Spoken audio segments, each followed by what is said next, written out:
We have our Information Commissioner, Miss Celia. Wanna deed. Big up on yourself, you know. Big up on yourself. My viewers and subscribers. Me have to come on right now, saying, because me see this nasty whoring girl, Dana Dixon, such a name. Yeah, the little girl, the little moped girl. Me see this little whoring girl coming to Parliament now. I wish for them there keep them press conference because Dayton Campbell rub out Darrell Vaz dirty lie yesterday. Them get up hot this morning, but them a keep press conference. Big up on yourself, you know. So me see this warring girl, Dana Dixon, this blood clot Krasmite, who look like he want to run competition for go suck and jockak. Come out as a glorify the police killing, even the 4-year-old what the soldier them kill. This, wanna listen to this blood clot dirty girl.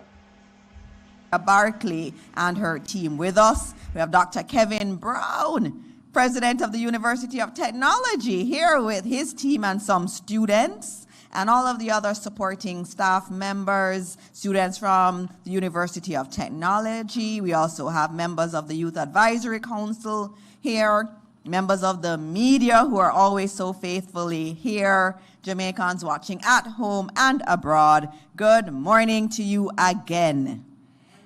All right, and as we kick off our first post-cabinet press briefing of the year, I start with good news. There's always good news. Under this administration, there always is something good to talk about, and there is an... Hear the good news of this dirty girl you come with. Watch it, drunk, you want somebody shitting in your mouth. You want somebody to shit in your mouth, drunk. This dirty girl you know. Listen how I'm glorify the murder them or the police are commit in the island. But this when the table turn, we now get some blood clot like from the Jamaican people, you see. Me say when the table turn, you see, we now go and get some bumbo clot like from the people in Jamaica. We now go on. Listen to this dirty girl. To the major reduction in crime in 2025. In any other place, this reduction would be front page everywhere. It would be celebrated. You hear this dirty girl, a day of celebration for it. But it has not gotten the attention that it deserves. And pussy all, John Crow. You think we are going to celebrate police murder in Jamaica? Hey, when the table turn, I say I can't wait for the table turn because I don't forget some blood clot licking up. I say I wouldn't mind me rise a morning and a man in the table turn. I just jump on a plane to help lick out on a blood clot out of the island. And the feast I go play with on this year, a death before the blood clots, Sana. Here? A death before the Sana. Here? So you come now on TV and glorify the police murder. Remember everybody police and soldier kill and say a gunman. So they look up 40-year-old I want gunman or gunman. Hear this dirty blood clot whoring girl. Eh? This nobody. Eh? This blood clot shit in a plate. Listen to this girl. This 43% reduction in murders, 32% reduction in shootings, 17% reduction in overall crime. I remember seeing front page editorials on the crime situation and the fact that we need to get a handle on it. And this administration and the security so hard. And we have seen the results, and it's not getting the front page, but we are going to make a lot of noise about it because it is something to be celebrated. Other countries around the world are looking at our example, and young people who are here, students who are here, this is something for you to be proud of. You can go. This warring girl, and I look like you want fight with Juliet Wallace because suck and joke. This warring girl, that girl up on the screen, want Jamaican people to celebrate the murder what the police are grown and do in Jamaica. Chilean murder. They look a baby where the soldier them killing her bed. This dirty warring girl now want Jamaican people to celebrate that. You see all you dirty girl? You want somebody to screw you up in a blood clot in a down a town, in a the bathroom down a town, to make the vendor them we are selling, the driver them and the conductor them we are selling and we are operating a downtown for shit and piss in your mouth, dirty girl. Dirty girl, few mouth, only deserve for people shit and piss in it. This blood clot wearing girl on the screen. And you see when the revolution start to, we're going shitting on them out. After we done beat, we're going shitting on them out. Out there anywhere in the world and say that your country is the standard by which this other blood clot are mad watching and learning how to bring crime down. And so when you go out there, it's another reason to hold your head up high. It's not just that we run fast and we can sing. I kill you them and I celebrate and I go on. I go and get some blood clot like in an island to see. I go on. You see all this blood clot one here? Done this and we are celebrating it and you're going. That dirty sour boy, we then go off and roll him for bathe him. Him can't just go in the bathroom go bathe him. Them have to make him lie down and spray him with hose and roll him and bathe this a pussy here. Him is a threat to Jamaica. That fat boy is a threat to Jamaica. This a fat pussy here. Yeah, that fucker, that shitbag here. That fat boy here. He can't just get up and say him I go bathe, you know. He might have a lot of people and fame yard to help bathe him, you know, because then go have to roll him. Wash and wash him. You know all this a boy in a parliament that give much trouble. His crutches go to think. Eh? He go to frowsy in our blood clot parliament. This a dirty boy here. And become a thorn in our flesh too, you know. This a pussy here. Become a thorn in our flesh, a dirty boy here. And this a look mad girl now. We want Jamaican people them celebrate the police them murder. This look mad girl now. When the revolution start, we are going to shit in our mouth. When we put our mind to something, we can do it. And we have done this and we are celebrating it. And your government is continuing to work hard. We're not stopping. The first 12 days of the year, we had 12 murders. One per day. We still want to get. You hear this? One per day. So all the 4-year-old baby, she is celebrating now. Even the little 4-year-old baby, where the soldier them kill, this dirty girl is celebrating, you know. But we know that these people don't know nobody for a man. This blood clot dog shitter on the screen. The dog shitter look like he want to go suck and joke, you know. Look like a itchy at work for, you know. The dog shit up on the screen. This a dog shit on the screen is very dangerous to our well-being, the girl. I don't even know if it's like, I don't even know what is this. I don't even know if she's a girl or a man. Because with the labor right then we can't study them. Because enough of them are good at blood clot transgender. This mad bumbo clot girl want Jamaican people now to shout it out loud for police killing in a Jamaica. You see that them people are sick. See Darrell Valls coming to parliament yesterday, one whole per lie and a bad up himself and like he want people to be afraid of him. Dirty Darrell Valls, let me tell you this pussy.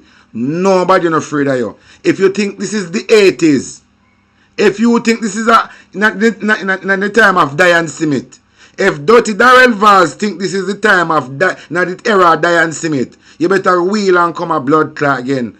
Dirty Darrell Valls, nobody not afraid of you. We don't know what you capable of doing. And you see the greatest thing about life is when you don't know what this person are capable of doing, you can't fear him anymore, you know. So Dirty Darrell Valls, when you know say your name Killer Valls, that can't intimidate with pussy. Because we and you get the same 24-hour pussy. And two we have too long on. And any blood clotting you can do Darrell Valls, we can do it too. Just remember that. And we get the same equal 24-hour. So if you think you can blood clot, roll thunder and flash lightning, we can do that to pussy. So true data and camera expose Dirty Darrell Valls. Them have to come with press PR stunt today. But let me tell you this. And every time I run out for money, you know. Because I think you can come in our parliament, go and tell one hope a lie, and then go the next year PR stunt. Anyone that go do the PR stunt, you have to go blood clot, run from there. You know wait, me say, you know wait. You know go on, continue blood clot, continue. Continue make the people them suffer and come with PR stunt and say if you have to go run out of Jamaica. And that is a blood clot promise. the year. Remember, over 1,600 murders. That's where we're coming from. That's where you're coming from. This is... You want somebody to shit in your mouth. You want somebody to shit in your mouth, dirty girl. Think when I like on a pussy, the weapon that farm against Jamaica. So all you want somebody to shit in your mouth. Wonderful to see the reduction, and we are going to celebrate it.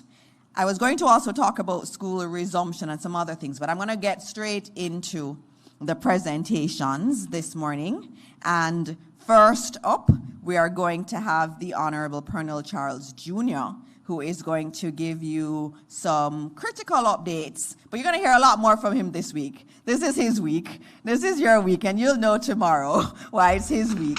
And I think a lot of Colonel Charles, and thanking don't bother feel like say you can digitalize Jamaica in a pussy. When I like, remember you look a whoring sister who owe we money, you know, for the tights and heel balm.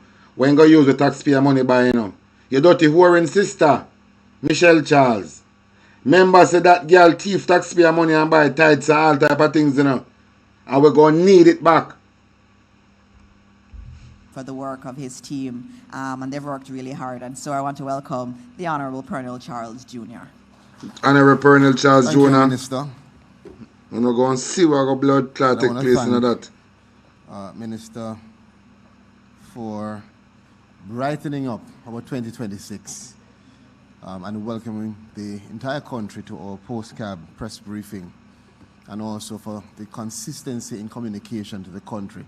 I was having a conversation with somebody in my constituency in Rocky Point who was telling me they're looking forward to seeing Miss Dana, not their MP. So you're doing well. Let me also acknowledge colleague ministers, my Minister of State, Dana, Secretary, Permanent so called your mama dirty girl, you everyone stink who's like here. drunk or you want somebody Everyone shit in your mouth. listening. I see the head of UTech here. I'm assuming you're here with students as well. Yes? Yes. When I like when you're not pussy, you know so when I like Now, when I'm here to give you a very quick but critical update. I'm going to dirty think mouth Andrew. of updating you on the Hurricane Melissa. Come every day with them PR son. Suck out on the mama and go away. And then just to highlight a few matters relating to some of our critical partners, the World Food Program, UNICEF, the World Central Kitchen, and then to expand on what was said earlier by Minister in relation to what will take place tomorrow. Let me start off by just expressing my complete acknowledgement for the work that is being done, has been done, will be done by the several members, not just of the Ministry of Labour and Social Security, but of our extended partners across government, our volunteers, private sector, international, local, diaspora, all who have joined with my Chief Technical Director, Audrey Dare Williams, who is here, and Permanent Secretary, to when I like allow on for us pussy, to have when I the like on, most when I know someone I like on. team on the ground that we have ever had in the history. Wait till the blood clot time. When I get some bomb clot like in our country, see, go on. Actually, we're ready for beat, you know. Look, you stay there. And we're serious. We're ready for beat, you know. So we've never been. And no matter how much secret you know, I'm ready for beat out on a blood clot. All I know. Taken and the effectiveness. When we compare to what we did in Beryl, when we compare across the Caribbean and across the developed world as well, I must tell you. No store now left and turn. We're ready for lick out on a blood clot. The world leading, as has been said by the World Bank. Based on the reports, we are now past 70,000 assessments being done, 70,000 household assessments, as at January 9th, because we're processing and assessing at the same time. So let's go back to the 9th when we had the exact figures. That was 69,085. And so we are way past the 70,000, which I want to put that in the context that in the last 2 weeks, we have been affected by rain, which means that we've lost some of those assessment days, at least 4 days in those parishes based on consistent rain. And it speaks well to the coordination and to the determination of the team, many of whom have been sending me directly their pictures to show that despite, unless the rain is heavy, they're out there in their raincoats with their umbrellas continuing the assessments. So the Ministry of Labour and Social Security is proud to be leading the group that has moved us further up the ladder in terms of the need for us to complete our assessments. Now, when we do the assessments, it is 5 categories that our assessors record: no damage, no significant damage, minor damage, major damage, and then severe. Of course, the persons who have no damage and no significant damage, they are considered, because many of them do get benefit in the form of food packages or other support. But in terms of the cash grant to rebuild, they will not benefit from that because they have no need to. So we focus from those 5 categories down to the top 3, minor, major, and severe. And the percentages so far are 37% in terms of the minor, 35, is it CTD, for the major, and 16. I hope that adds to 100. You can, yes. Well, the rest are in the other 2 categories. Yes. All right, and 16%. So it gives you a ratio. We were saying at first 40-40-20, but we did expect for the most severe to taper down because those were the ones that we prioritized, and those are the assessments that were done first. So at this point, we have completed most, if not all, of those, and therefore we anticipate that the remainder 20,000 or so assessments to be done will be in the minor category primarily, and some in the major. I want to just make mention of the partnership that we have also. In terms of assessors, before I move on from the assessment, we are now past 700 assessors that have been trained, certified, and are on the ground in varying ways. And so we continue to expand and to welcome any volunteers who would like to help.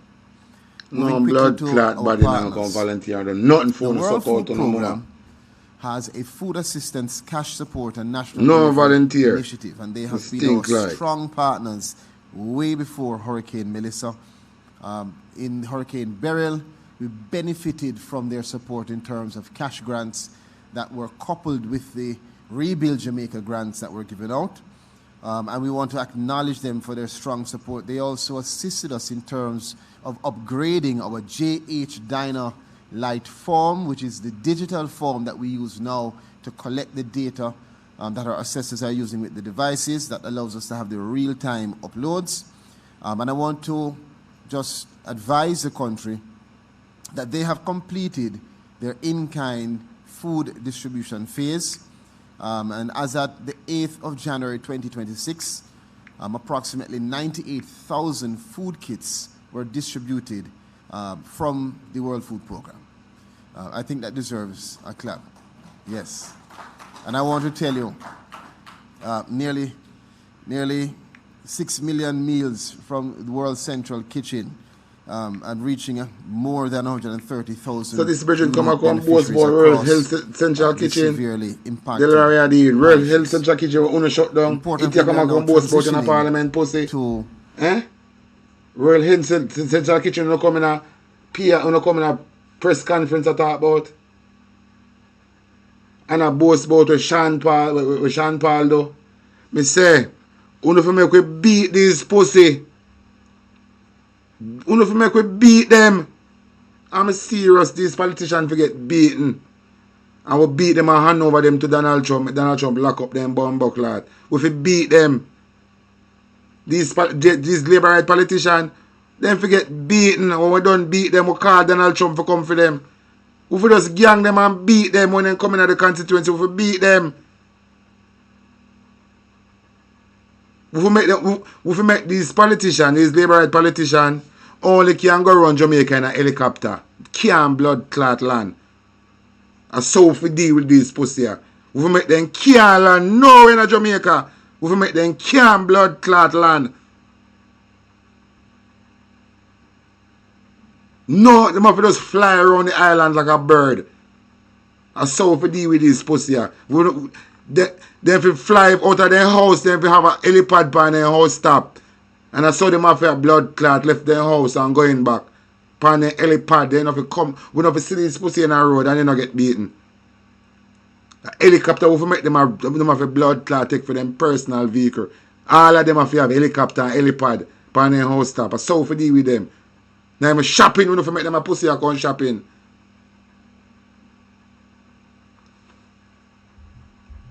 The more cash-based assistance, because recovery is not only about receiving food, as you know, it's also about giving the families the dignity and the flexibility to meet their immediate needs as they work to restore normal life.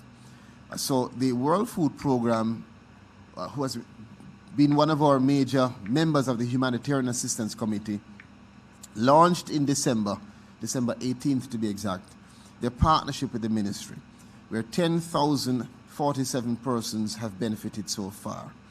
And their goal is to meet the needs of 16,000 households, up to 50,000 individuals, with each household getting 2 cycles of $34,000 grant to them. And that's a big support that we do appreciate, and we want to acknowledge them for that.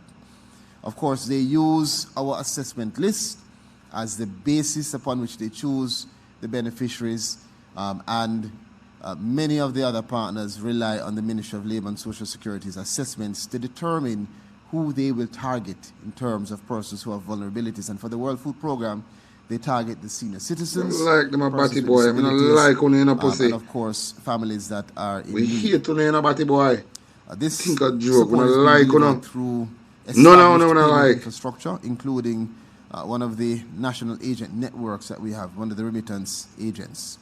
And we also welcome the accountability mechanisms that they have put in place, including an active feedback system and a monitoring in the community and at the redemption sites. Now, beyond the household support, they have also strengthened their national delivery through having a common logistics services, including transport and storage for relief items. So if you've ever volunteered and gone to some of the shelters, you would have seen these massive white units outside of the larger shelters, and that's all based on our partnership with the World Food Program. And we move essential supplies there so that they're in close proximity to those that need them the most. They've also helped us with emergency telecommunications, so very critical support, and we want to thank them for that assistance. I want to move on quickly, Minister, just 2 more points in relation to UNICEF. UNICEF is supporting the government through the Ministry of Labour and Social Security to strengthen the shock-responsive social protection, particularly for children and vulnerable households. And this includes support towards an emergency multi-purpose cash top-up for vulnerable households with children. Now, this support is targeted and it is deliberate, and the initiative aims to reach 40,000 children, including children who are on PATH or in-PATH households, with specific focus on those households that have pregnant and lactating women, children under 6, and we are going to make sure warn them about the needs pussy. We are going to make sure they warn them about you and so-called Andrew Wellness agenda, the needs. So go target your this mama we breed and get a drunker like you and your dirty warring sister. Brawling pussy when I like you know. Disabilities, along with expanding the coverage to an additional 1,000 children in the disaster-affected households. So, equally important, UNICEF support is not only immediate assistance. They help us in terms of strengthening the system so that our future response is faster, continues to be fair, and transparent. And so we want to acknowledge them and thank them for the support. And just to indicate that in terms of the disability inclusion, UNICEF is also working with us, working with the Jamaica Council for for persons with disabilities with a digital voucher mechanism embedded in our I Am Able JCPD app. Go suck out your ma. Go suck your ma with the digital fuckery. We are going to warn them about the digital system we not plan for. Trick the blood clot people in this Melly on a try it. Remember on a try it with Beryl, you know. And we pint it out. I want to come back again with it. With Melissa. Why you not going to drink some blood clot Glamazone? Yeah? And why Andrew is not going to drink some Glamazone or Lanate?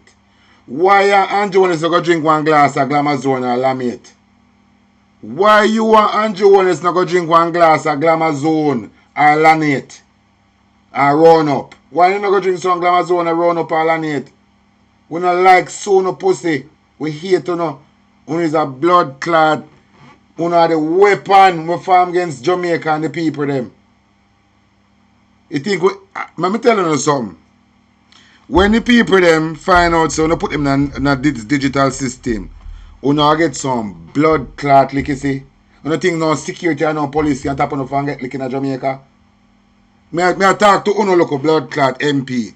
We have corporate police and so on, some people around. I don't think them can tap on the and get lick. Let me ask on a blood clot sitting. Because you now walk up and down with security and police. You don't think the security and police can tap on the and get lick? Me just want to ask them that, you know.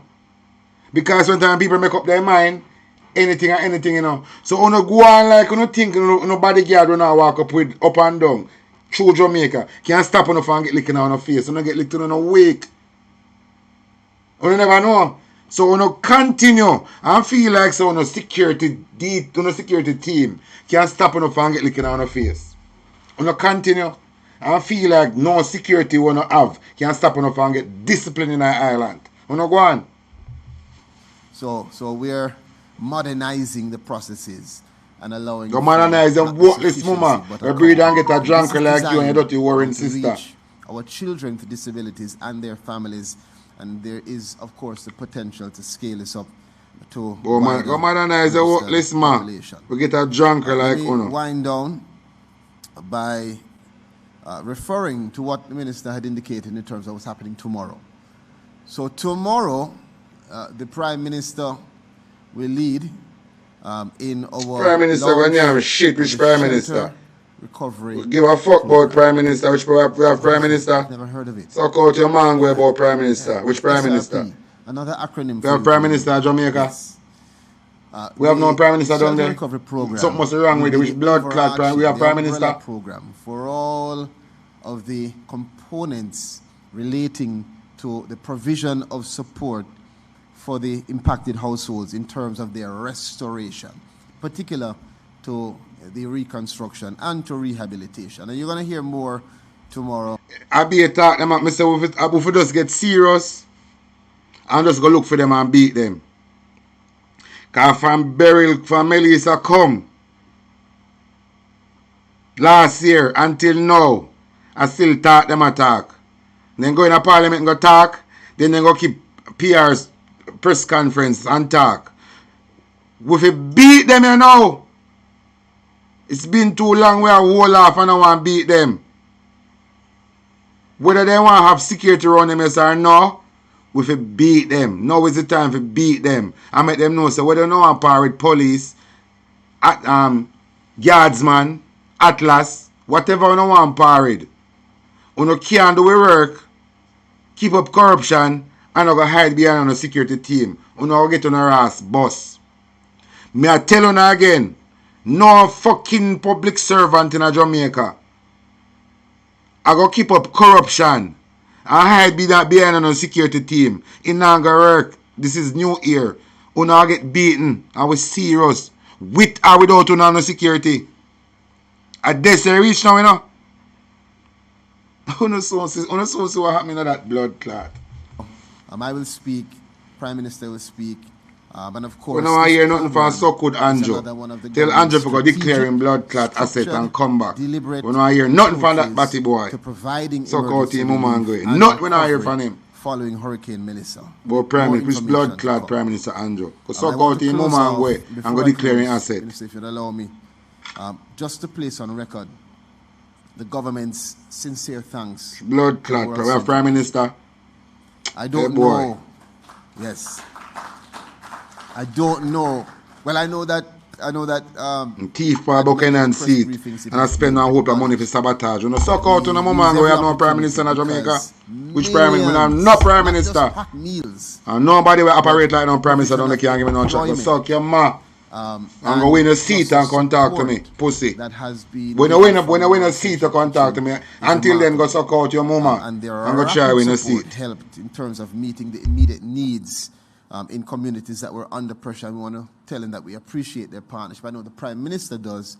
He personally had spoken to me about it. So on behalf of the government, we want to say thank you to the World Central Kitchen. In closing, remember that recovery is not a single action or any single check that you receive. It's a process. It's about stabilizing the households. It's like how your head taps are shine. You know the impact they use for a fish down a border. You want somebody if you have one of them look a friend pot and give you beer blood clot licking in your head top with it. And drive it down in the ground. Just beer licking in your head top with them fish pot there. With them fire fish down a border. You come chat. The dignity through the assistance and blood clot chatting systems and restoring our homes. This is when I like on our teeth. Rebuild and do so safely. When I like on our teeth and we go and gang on and beat you know. Tomorrow. And take it anyone no want take it. If you have not, I'm serious. I feel like when me over here I joke me. I make me see everything I hear me say I'm serious. I just company me want to start the blood clot revolution and get rid of out of our country. I don't know. A company me want everything I hear me say I'm serious. I'm really that one beat you know. Me really that one beat you know. I want to hear me talk about beating pussy. Me serious. As the day me born. This be serious. Me serious. Than the man them want to come fuck up Jamaica. That me I tell you. I think we can vote for Uno. Look up blood clot public servant. I don't come now and dictate how we live our life and what we do. So look up public servant. Me say, me ready for right now for beat you know. Because me not to give a fuck about election, you know, because I know the election thing is illusion. Going to the poll and vote is illusion. You understand? Going to the poll and vote is illusion. We don't need to go on poll and vote. One time we are when somebody now go on how we want if you go on and we tell him to left and in our left, we just go beat him blood clot. If they call, we respond. Thank you.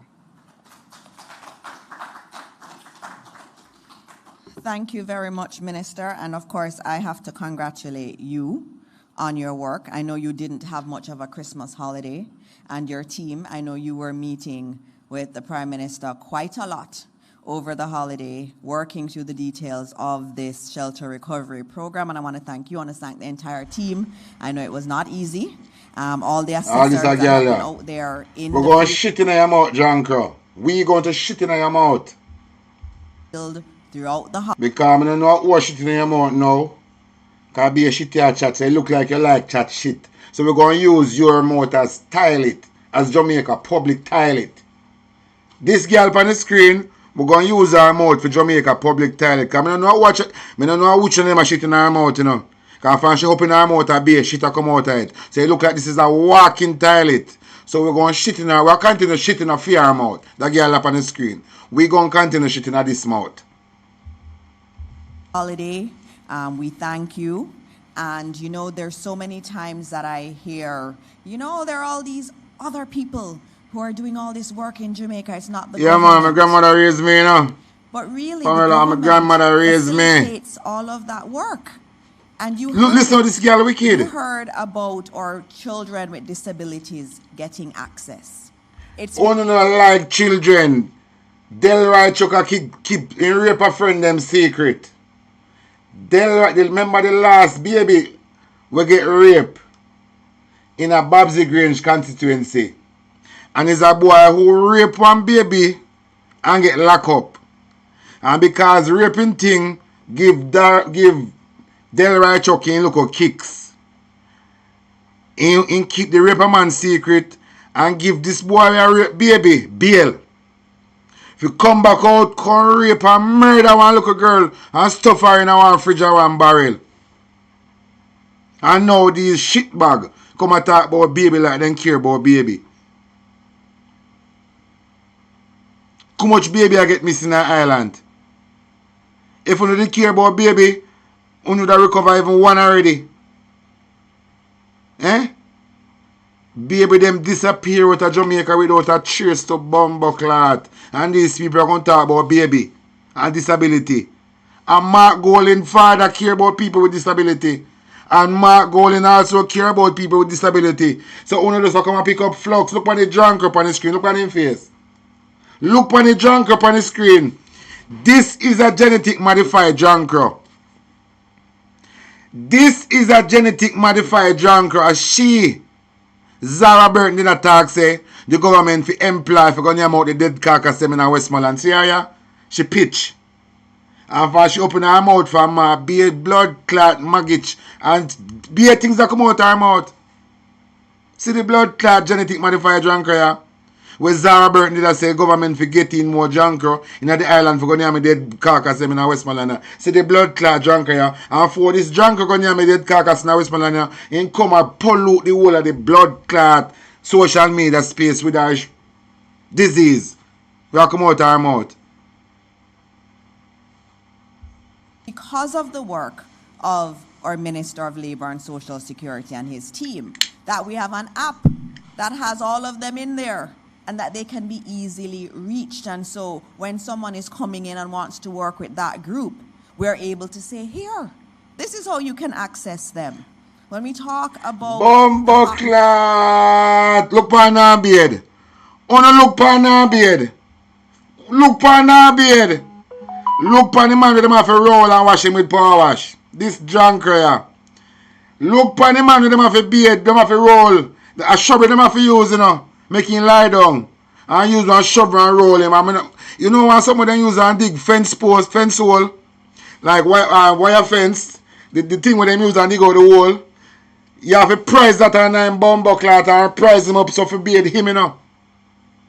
This blood clot, I don't even know what is this. What it look like, Tono? Like some big ever worthless dog in some rich man backyard lie down. Like some big ever worthless dog in a some rich man yard lie down on the back part. Look on the drunker.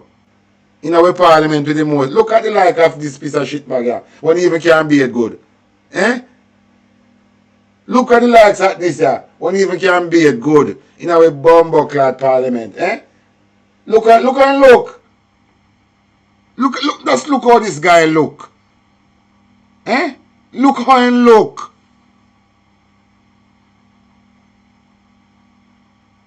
You know what? He need have to be a labor right now because he can't get a woman and throw enough body fucking at the labor right party. Somebody will fuck him. So that is why he join the party and a campaign so hard for the corruption. Because him, me say have wife.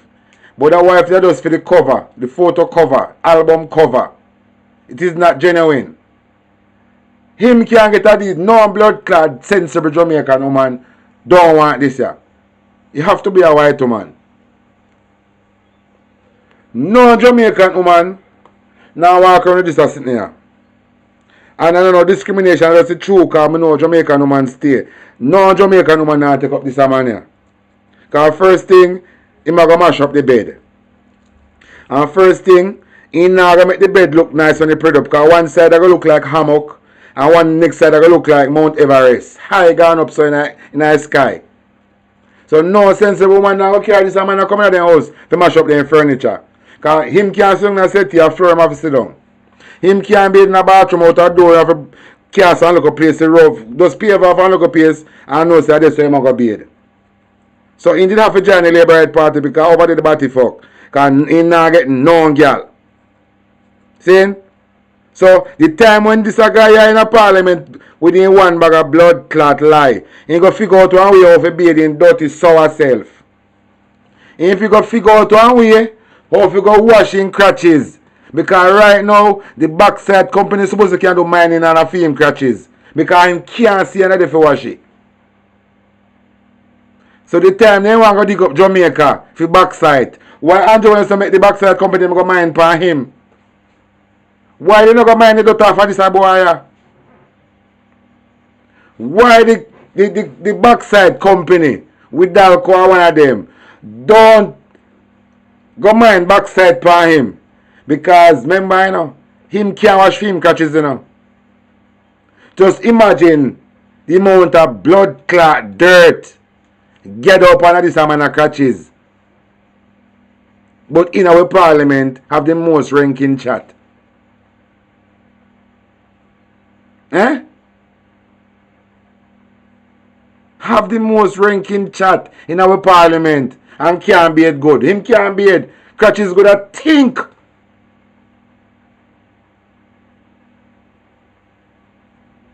Jesus. Meals and the tremendous work that World Central Kitchen did in Jamaica. The Ministry of Tourism at the very beginning said, here, take the convention center. Use it as your base. When we are working with all those who got the text message, I know some of you thought it was fake in the West when you got that text message that said you're going to get these grants of $34,000 twice. You were thinking it was not real. But that was only able to happen. They might get the grant of 34,000 twice. Me want the people in Westmoreland about this needs, you know. But them not listen to me. Because I just want to raga rasta boy. But my content them of who it may concern. Because I don't talk to everyone because we don't mix and mingle, you know. So we don't cater for everyone anybody. It is who it may concern. And because Westmoreland people vote out so good Andrew Wellness, that is why I want to spite them and enroll them first in their needs. So all of this grant and this them I talk about, when they take on ID documents, is we transfer it in their needs. And one of these days, you know, go remember talking on TV, you know? One of these days, we're not going to remember this talking on TV. Somebody that tell you no. Because Westmoreland vote out Andrew Wellness. He must spite them and give them needs. So if you don't want help from me, you don't have to take needs. And that them I do. So all of the people in Westmoreland, when you hear this shit in a plate, come and talk about grant. Tell them if you grant them worthless mama and worthless father will fuck and breed and get some drunk like them. We are terrorized in our country. And because the Ministry of Labor team had done the assessments, so that when World Food Program and the UN team comes in and says, I want to help, we are able to give a credible list of those who have been affected. This is your government working for you. We're facilitating the benefits getting to those who need it. And the ministry. All right, tell since it's only the government I work for, tell a local so-called boss, so if you can declaring asset. Go and tell a so-called boss for declaring asset. We want to come by the house and all this property. You look a so-called boss, we run two taxi and turn multi-billionaire. Tell him if you can declaring asset. Since it's the government, for the people them, tell your so-called boss would I like to hear and declare that asset when you have. The local taxi boy. The local boy on the taxi, the local boy that get problem on a 56 Cumberland Road. We got grassy at market got thief every day and then science him. And now he take a blood clot set pan we. Tell that piece of shit bag if you can declare an asset. Ministry of Labor must be commended, and Minister Charles and Minister Williams, I want to commend you and the entire team on the work that you have done for the people of Jamaica. And CTD, thank you very much. Up next, the man everybody wants to hear from and looks forward to hear from, the Honorable Darrell Vaz. Whoa! The next speaker, who know about to hear from, the man when name called upon Diane Smith murder. The man who name call to fuck off Diane Smith and murder in our period. The man when name call upon this cold case. The guy we're going to parliament yesterday. I tell you I hope I lie till he get pinker than a necktie. This is the PR stunt where this shitbag come with this morning after Dayton Campbell rub him out like Like rubber, pencil rubber. Listen to this shit bag. Our Minister of Energy, Telecoms and Transportation. Morning to everybody. I won't say Happy New Year. I'll say I wish for you a peaceful and productive New Year because... Wish that for yourself, you know. I remember you're the Donald Trump radar. Talk about happy. And you say if they don't get Andrew Wellness, so then get you. If they don't get you, then get Andrew Wellness. Earlier, the announcement or the... And enough drugs we hear your name called upon. Whole heap of drugs run-ins we hear about your name called upon. Not only drugs, we hear your name called upon murder.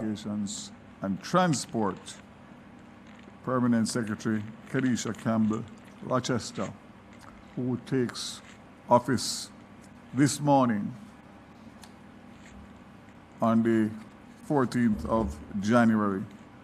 So there's a transition, and first of all I want to welcome PS Rochester, and of course obviously give my sincere appreciation and thanks to Permanent Secretary Carol Palmer, who has 23 years of service as a member, as a permanent secretary. And when I came to that ministry in 2020, people's memories are short, but that ministry was not known for the right things. And I was given the task. And with the help of I've been there for 5 years. And the only thing that comes out of that ministry is good performance. And good hey, big up everybody over there with me. I know so this is not my normal time, but we just see this and I can't. The entire ministry. We can't hold you in this as so I look forward to the transition, smooth transition, and I'm making every effort to make sure that PS Palmer's I'm off time for them now to come to the Palmer holiday. Will be utilized in the transition with a permanent secretary who is going. We have all the time for them in the world. For the first time. From now until the 23rd. I start with that. So again, good morning. Enjoy my holiday and bonfire. To all Jamaicans, even those still living with the aftershocks of a very difficult period. Rebuilding homes, restoring livelihoods, and trying to return to some sense of normalcy after Hurricane Melissa. I want to begin by acknowledging the reality. Coming out of cabinet meeting. Nobody will start building a house with my boss. You look so good, boss, and say I'm carrying much container. I will look from the time until now and can't see this container I'm attack. You Batman boss. Where you say if they get you, then get him. If they get him, then get you. We see the bumbuck dog shit in a parliament, but we're going to build much container house come in the country. All now we don't say one. You Batman boss. We collect money for fuck Batty. Here? From Canada, America, your boss collect money for fuck Batty in Jamaica. Your boss. Can't on a Batty boy and matter some other lie down upon you all night. You can't chat to it. On Monday, the government's focus remained firmly on the people, our children who need safe, reliable transport to school, our communities that depend on connectivity to function, and families waiting for power to be fully restored so they can move forward. These are not abstract policy matters. These are... you two blood clot like you in a pussy. You in a parliament that talk about Westmoreland, much percent of Westmoreland get back light. And never one decade, 1 yard in a Westmoreland. No get back light. And this pussy in our parliament and mislead the fucking house. And you right Clark, you know. Here this John Crow, I bright himself till Angela Brownberg have put him in place. And you right Clark allow this Diane Smith to talk out her mouth. And then Uriah Clark, she now want to caution Angela Brownberg with him fucking bright. After this Batman coming out of parliament and lie. Coming out with parliament can lie. Then I make up and open eyes like you want people to afraid and nice. But Darrell Vaz, I'm going to tell you this again.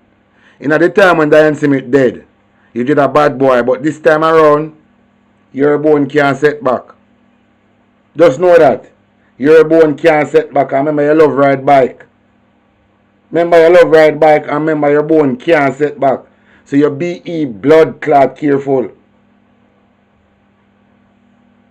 Because we tie you up and beat to make you have to confess all of the crime when you commit in an island. We will tie you up and beat to make you have to confess on camera for all of the crime when you commit in an island. Because you can't retire. I'm telling you something.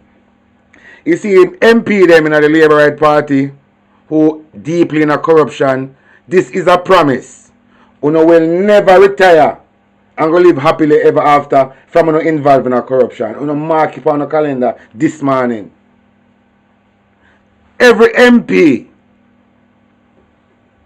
who go in a parliament to represent the people of the island. Anyone on a dog shit finding yourself in a corruption. Don't bother feel like you're not going to retire and go live happily ever after.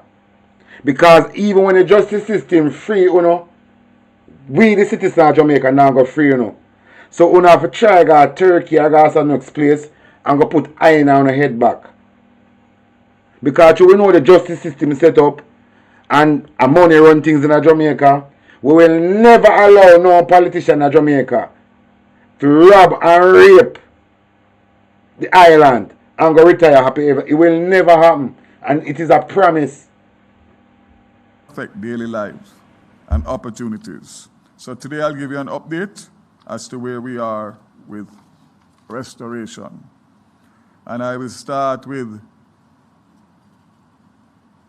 the Rural School Bus Program, and I'm pleased to report that the program continues to be operational, stable, and delivering good service. Which school rural, which bus program I'm talking about? The bus them you get for $1? The bus them you get for $1? Or your friend them you go, where your friend them give you? And you thief your money and share for your Andrew. You're talking about them bus there. Remember Winford Rattigan get one cheap, so we know the price of the bus them, And in spite of that, the labor right, remember, the $1 the bus them, $1. Because they no good American and want them again. See? And them get them. Then get the link on them to get them. See? And because they want thief the money, the bus no come through the right channel in the island, So if the bus can come in at the island through backdoor deal channel, and this guy named call for a whole heap of drugs and all type of sin, allegedly, what these people can carry in the country through that same channel? Asking yourself that question. And because Buju Banton lick out one sound, him take it personal. Because whosoever I do the things them at the wharf, a Darrell Vaz friend them. And him have to defend him friend them, so him friend them can make him things them come true under the radar. Get these people, Andrew and the whole of people money, This guy, daughter-in-law, end up with the SSL building. This guy, daughter-in-law. See? That is why I tell you, I can't rate a labor right. I will never rate a labor right. And for your labor right, I marry you that friend. I hate your blood clot. Since if you remain a labor right. There's no way you could have sense and remain a labor right in this time. So see, if he's a labor right in this time, he's an enemy at Talk Your Mind TV. I'm not give a fuck who you want to be. You couldn't want to be my mother.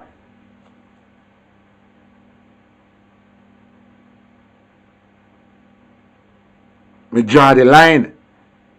If you're my mother and support labor right at this time, that means he's a cruff. So me now go make my mother make me come be one cruff like she. I just the truth. Remember me just start my mind, Because at the end of the day, you know, your mother can't live for you, you have to live for yourself, you know, because you tub still on your own bottom, you know. So you think me go born now one household now, and see all of my people, them a suffer under this government. And because them are labor right, me I go say, me I go be labor and staying at the yard and turn cuff with them, it will never blood clot. Who know me can go ask about me? Me different. So if you could even be my mother and you're a labor right now, me not have nothing to do with you. Just believe.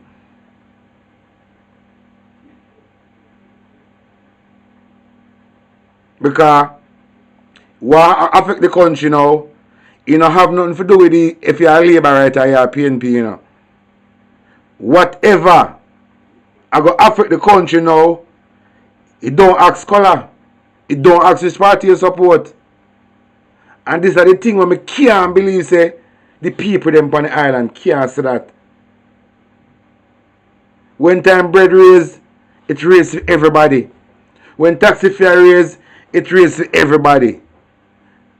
Like, I don't fucking understand what is the problem why the people them can't come together for a betterment, for a better future for them and their family. Not the PR and journalists them are come with. No PR, not the PR. I talk about real benefit. We are impact you, your household. I not talk about what them I put on TV and a show no. I talk about something that benefit you as an individual in your household and your family.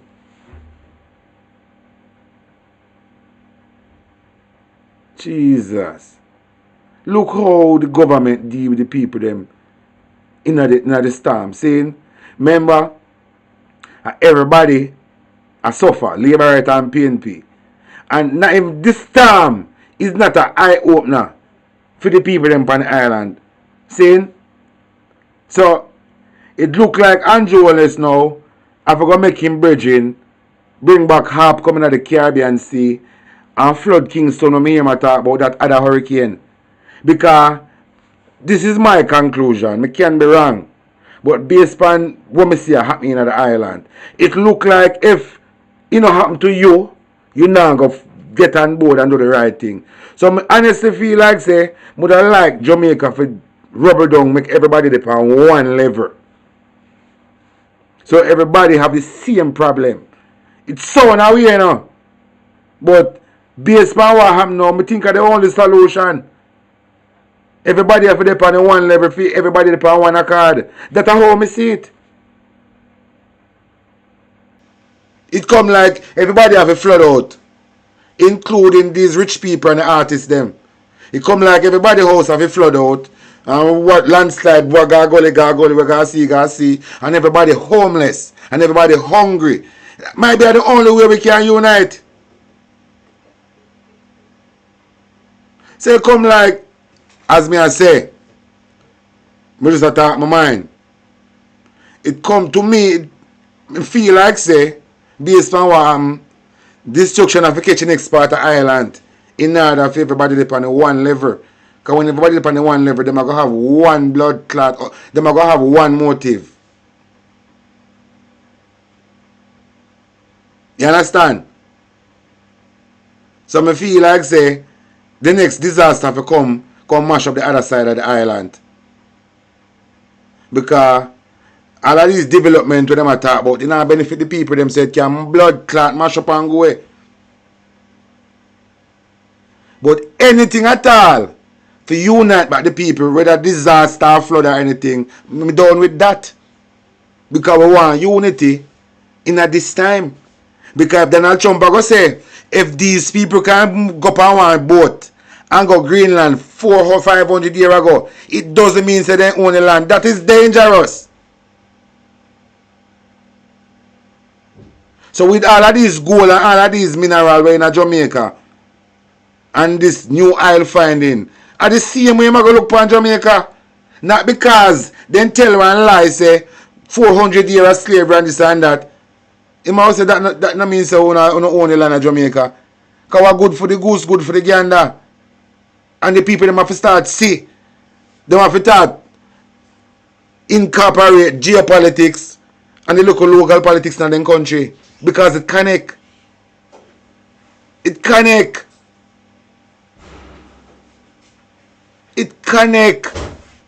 So how does one way me see it? Everybody have to just get mashed up by a disaster and everybody up on one part and whole we are gonna have the same cry. And the only time we are gonna unite.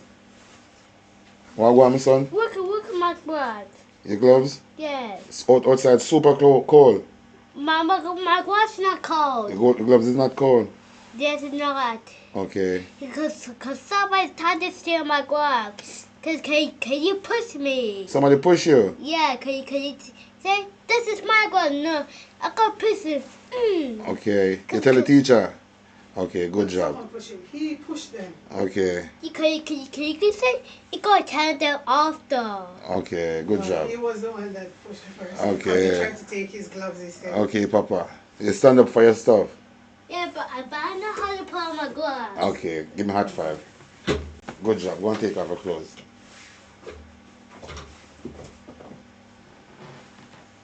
Yeah, back to my schedule. What we go on here with that boy I say? As of January 26, 82 rural school buses are available and fully deployed across dispatch locations island-wide. Operations commenced successfully at the start of 26 school term, with buses running on schedule and without disruption. In anticipation of increased demand, additional drivers were recruited and boarded, strengthening route coverage and reducing the risk of service gaps. This was a deliberate step to ensure continuity and reliability. On the matter of the cashless operations, the program is ready for full implementation of the student cashless operation on February 1st. Again, I'm glad PS Troop is here and Minister. Jamaican people, I'm going to nail it out again, I'm going to hear. At the Royal Bank president coming to Jamaica with this digital business. AJ Banker or Banga. Him coming to Jamaica and saying want to digitalize our government, you know. The Royal Bank president, you know, coming to our island. Say him I think about ways to digitalize with government and the citizen. And in a politics in Jamaica, we have never seen a face from the Royal Bank by any billboard around for any constituency.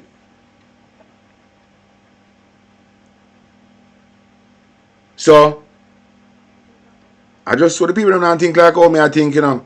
Because if we continue with this matrix, we are go back in a slavery. We have to just make them fuck off with their monetary system and go farm land and fight these politicians in Jamaica. And disrupt this colonial system with them create pan way and just live off of the land. Because if we continue with this system, we will carry right back into slavery. And I don't want no government we can look how much money I have in my account and look what I buy, look what I go, look what I do. I don't want no public servant too much in my bomb clot business. And when since public servant want so much blood clot, dig so much power over you. This is madness. I'm telling you something.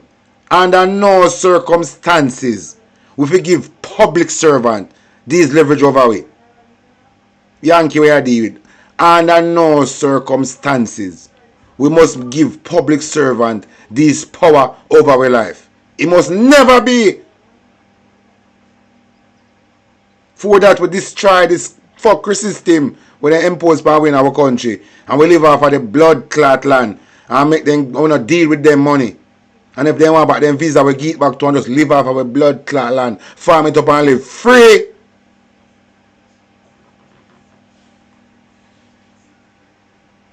I prefer live without all of these fuckery where they introduce into the system and live free than have this under bandage. What the fuck can I talk about? I prefer go farm, I prefer go dig up the soil and plant my little vineyard and drink spring water and have backer torch and live free than have this big house, this car, money in a bank and then some guy go tell me say, I can't use no more money because I spend too much money this month. A guy go tell me, because me talk against the government, them I go suspend my money for 1 week. I don't want to live like this. And this is where this thing is heading. If you never know about this one world government, this one world currency, and this one world religion, now is the time for you to start thinking about that, because the church late. The church now tell you no. See, Aunt Jonas one join with the church for going to Neds. Me telling you, say Christianity and the school is part of colonizing a brain in a curriculum where some guy put together and say this will teach them. What the fuck are you talking about?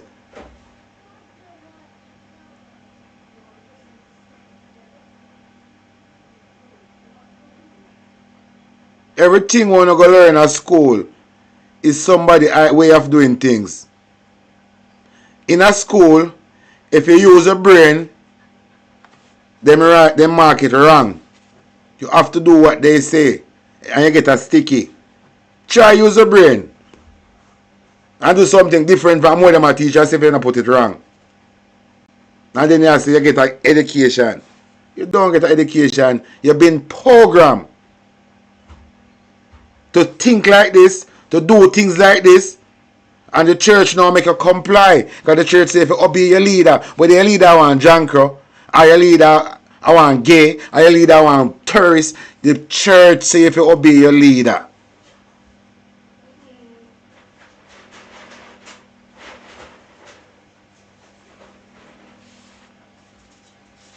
That is why I'm telling you, question everything. Question everything, fam. Question everything. They say you never question the Bible because you have a blaspheme. You can't question God, you have a blaspheme. Because through them know them right on all of fuckery, and it will come to your reality. Say, no man, this don't make no sense. But don't question it because you have a blaspheme. Only not say the fuckery. Out of the blues, you know. King James decides to want a piece of the Bible. Now they have the King James version.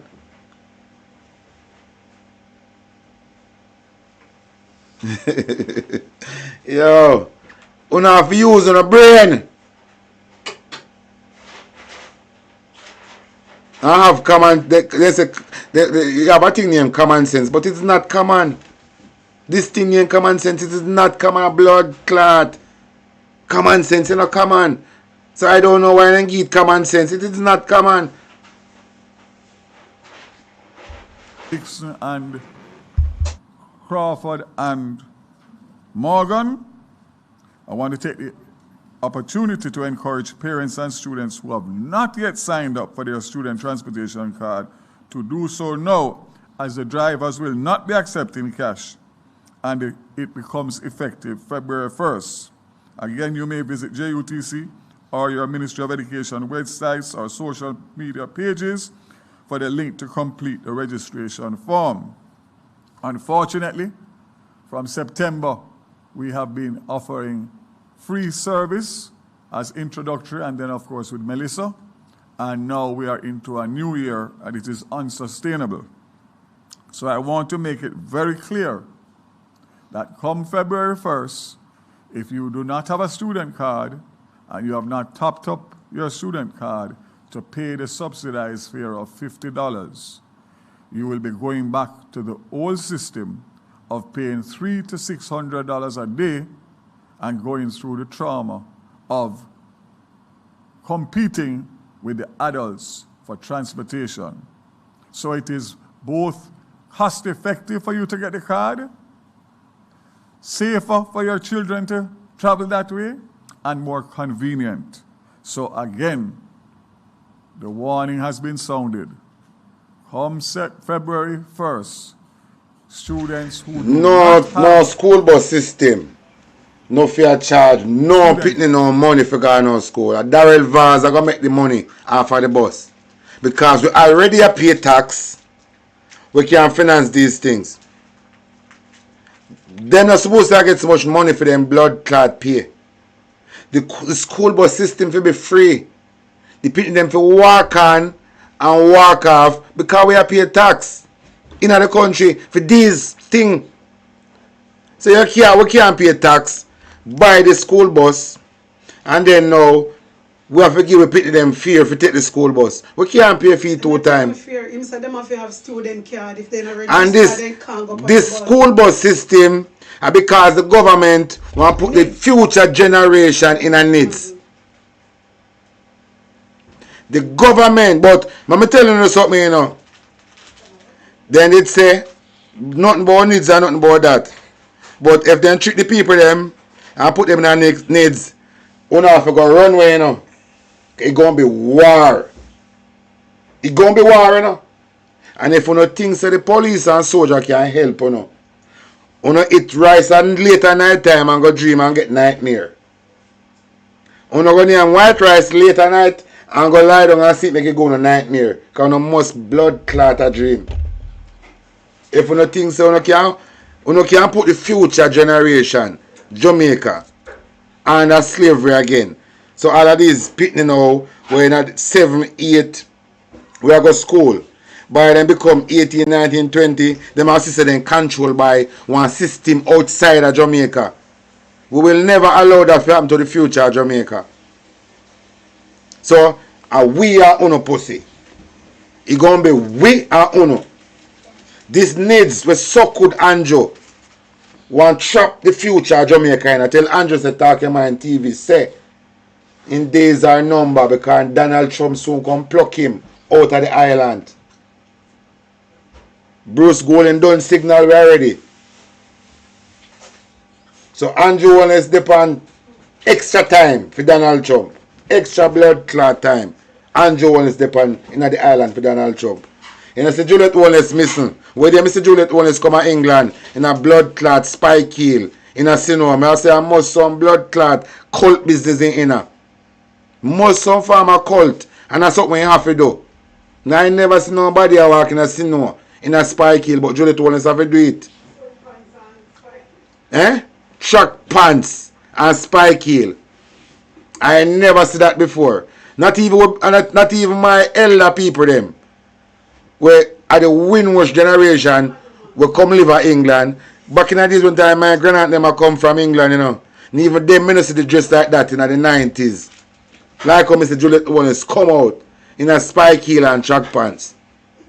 That is why Rhoda Crawford are running foot hot. That is why Rhoda Crawford made Juliet Wallace go lose weight. Rhoda Crawford made Juliet Wallace to leave a gym now. Daddy? Cars will not be allowed to take the rural school buses. I'm appealing to the MPs, to the councillors, to the churches, to the NGOs, to the government entities. We need to get the registration up in the month of January so that the buses will operate at optimum. I move on to the Universal Service Fund and, of course, the telcos. Universal Service Fund has completed 116 site assessments with their remaining assessment scheduled for completion before the end of January. These assessments guide where connectivity is most urgently needed and ensure resources are deployed where they will have the greatest impact for connectivity. To date, 22 Starlink installations have been completed, restoring connectivity at library, school... Where's the Starlink? And I look at whoring thief in girl, Michelle Charles. We want back the Starlink where she get to. We want back everything when Michelle thief with taxpayer money go buy tights. Tights, come on. Lord, these people come out of Ireland and go, man. These people is a disgrace, man. Post offices and community centres across Westmoreland, Hanover, St. Elizabeth, St. James, Trelawney, Manchester, and St. Anne. These sites are already serving as lifeline for communication, education, and community coordination. Looking ahead, 64 additional Starlink installations are projected for completion during January. Therefore, the USF has restored 3 community Wi-Fi sites using a combination of Starlink and solar technology, creating more resilient and sustainable connectivity solutions, particularly in the disaster areas. Procurement is also advancing for network equipment, tablets to support the ongoing assessment, solar packages, and signage. The target remains clear for full restoration. Yo, Mr. To the heart like fire. USF continues to... Me just take a walk going to Parliament. Because me say in a Parliament I go on with something. So, we're going to come back to this. But, we're going to Parliament now. When I come back to it, where them there pan? PBC, Jamaica. Alright, hold on. Let's see. Okay. What measures will you help us to implement to get the data collected so that they can factor into this relief project? 1. 2, for MPs who are being bombarded by questions from constituents about when housing grants will become available to them, where can we access the data so we can guide them? Those who that's so nice. Were assessed to say in another month or 2. We've heard announcements about some parishes, some special cases about housing projects that have already started. But where can other MPs tap into that plan, whether through the NIOC or elsewhere, so we can guide our people? They can know that within a month you might hear something from the government about your housing development. Because I want it to be clear to all constituents that MPs are not responsible for the rebuilding or the assistance for the full rebuild of their homes that have been damaged. And so we want the data to get that to them. Thank you. Morning again, thanks for the question. The project to complete the assessments, I would rather defer to my colleagues at the MLSS because they are the ones treating with that, and we're assisting them in getting that underway. The current figures for the assessments I don't have in hand, but I do believe we might be targeting, they'll speak to it, they'll be targeting that. And also, as it concerns the rebuild, the phase of it, I'll also defer to my colleagues at MLSS. For efficiency, since we have the MLSS right here, rather than wait for us to get to them, anybody wishes to just respond to the question? Separate or the data collection? You want to repeat the question for MLSS? Where can we get the data? Where can them never have nothing but them come in a blood clot Parliament and then a prepare. Into your system, needing housing support. I want to go buy the whole pickaxe system out of hardware them. The whole tick them, the shovel tick, pickaxe tick, all type of tick, and just have them on standby. Because we're not going to need them. Good morning. Sorry. Good morning. Morning. All right. So in terms of the assessments, the Ministry of Labour and Social Security is directly responsible for that. And we have our social workers on the ground. We also have bolstered the team. We have over 700 volunteers that are assisting the Ministry of Labour and Social Security. Those volunteers would have been trained utilizing what we called the JH Diner form and methodology, which is the Jamaica Household Damage Impact Needs Assessment. And so we would have gotten information from some of the MPs, for example, in terms of where there are areas that are not yet covered, and we have been ramping up the teams to get that information. So in terms of the numbers, we actually have almost 70,000 assessments that have been done to date. We have it disaggregated. We have it disaggregated by parish. So this is a big ever waste of time, girl, now. This what she attack now sound like it make no sense to no. Which time they have now for train 700 people? Which blood clot time they have now for go change over 700 people? Me tell you now, every hardware in Jamaica, and the pickaxe stick them for sell out, the whole tick them, all of the tick them, the sledgehammer tick them, and have them on standby because we're not going to need to beat politicians. Information I provided to the House, that would have been at January 9. But you're interested in what? Saints, or on a constituency basis? Or we will have to mine that data, but we have it on a parish basis for sure.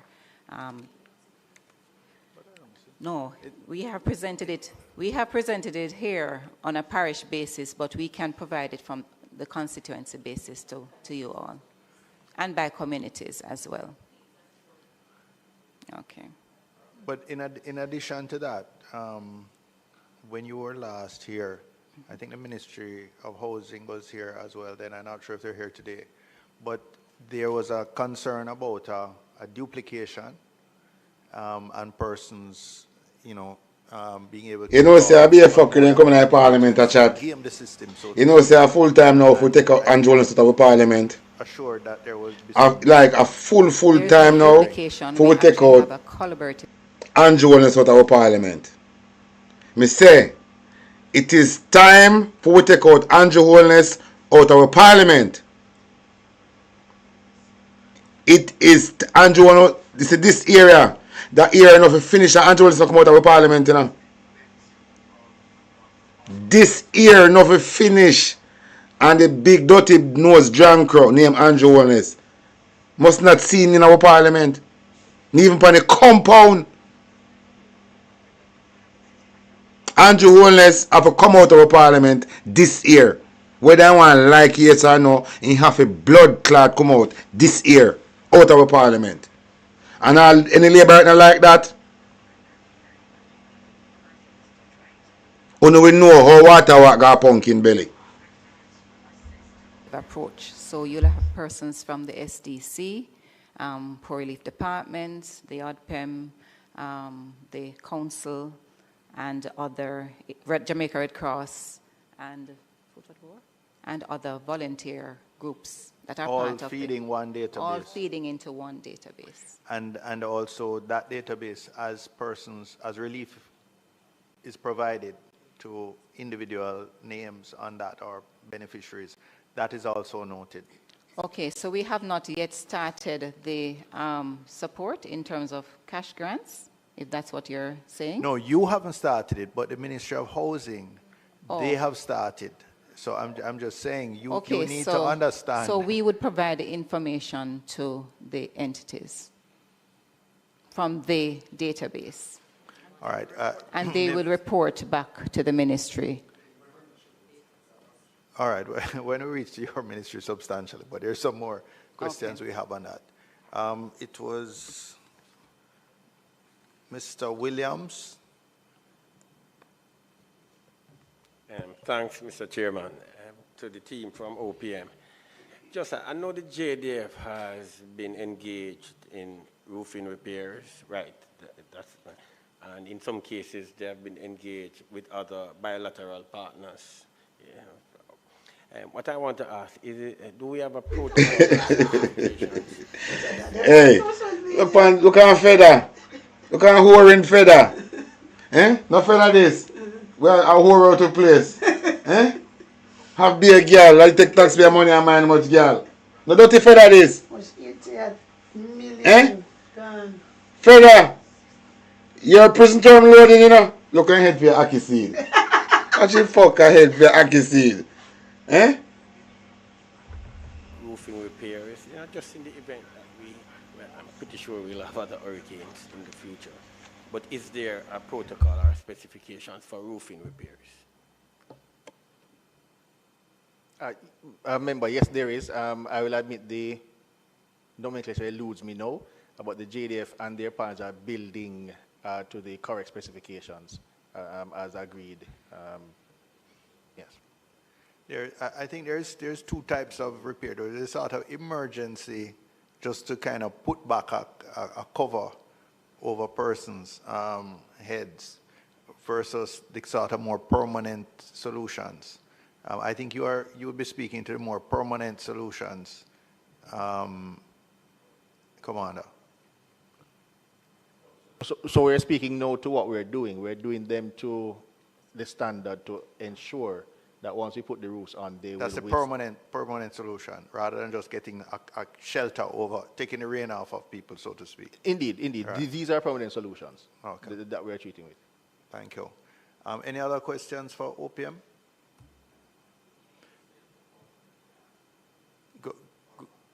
Go ahead. Right. So I didn't follow up on when do you expect to begin the distribution of vouchers, the move to vouchers, the move away from distribution of care packages to the distribution of vouchers? I'll defer again, member, to my colleagues at MLSS. All right. So what we'll do now is just move from OPM to MLSS and invite Mrs. Jennings to, if she wants to do a 3 to 5 minute opening statement, and then we move straight into the questions. Okay, thank you, Chair. Good morning to you and the members of this committee. Thank you for the opportunity for us to brief the committee on the Ministry of Labour and Social Security's response to Hurricane Melissa, and would have noted some specific questions that were put to the ministry for which answers are being required, and we hope we'll be able to provide the answers in a comprehensive manner as much as possible. As you're aware, we would have had extensive damage to homes and livelihoods, and also essential services across several parishes. And we have 7 main parishes that have been particularly impacted: St. James, St. Elizabeth, St. Anne, Manchester, Westmoreland, Trelawney, Hanover.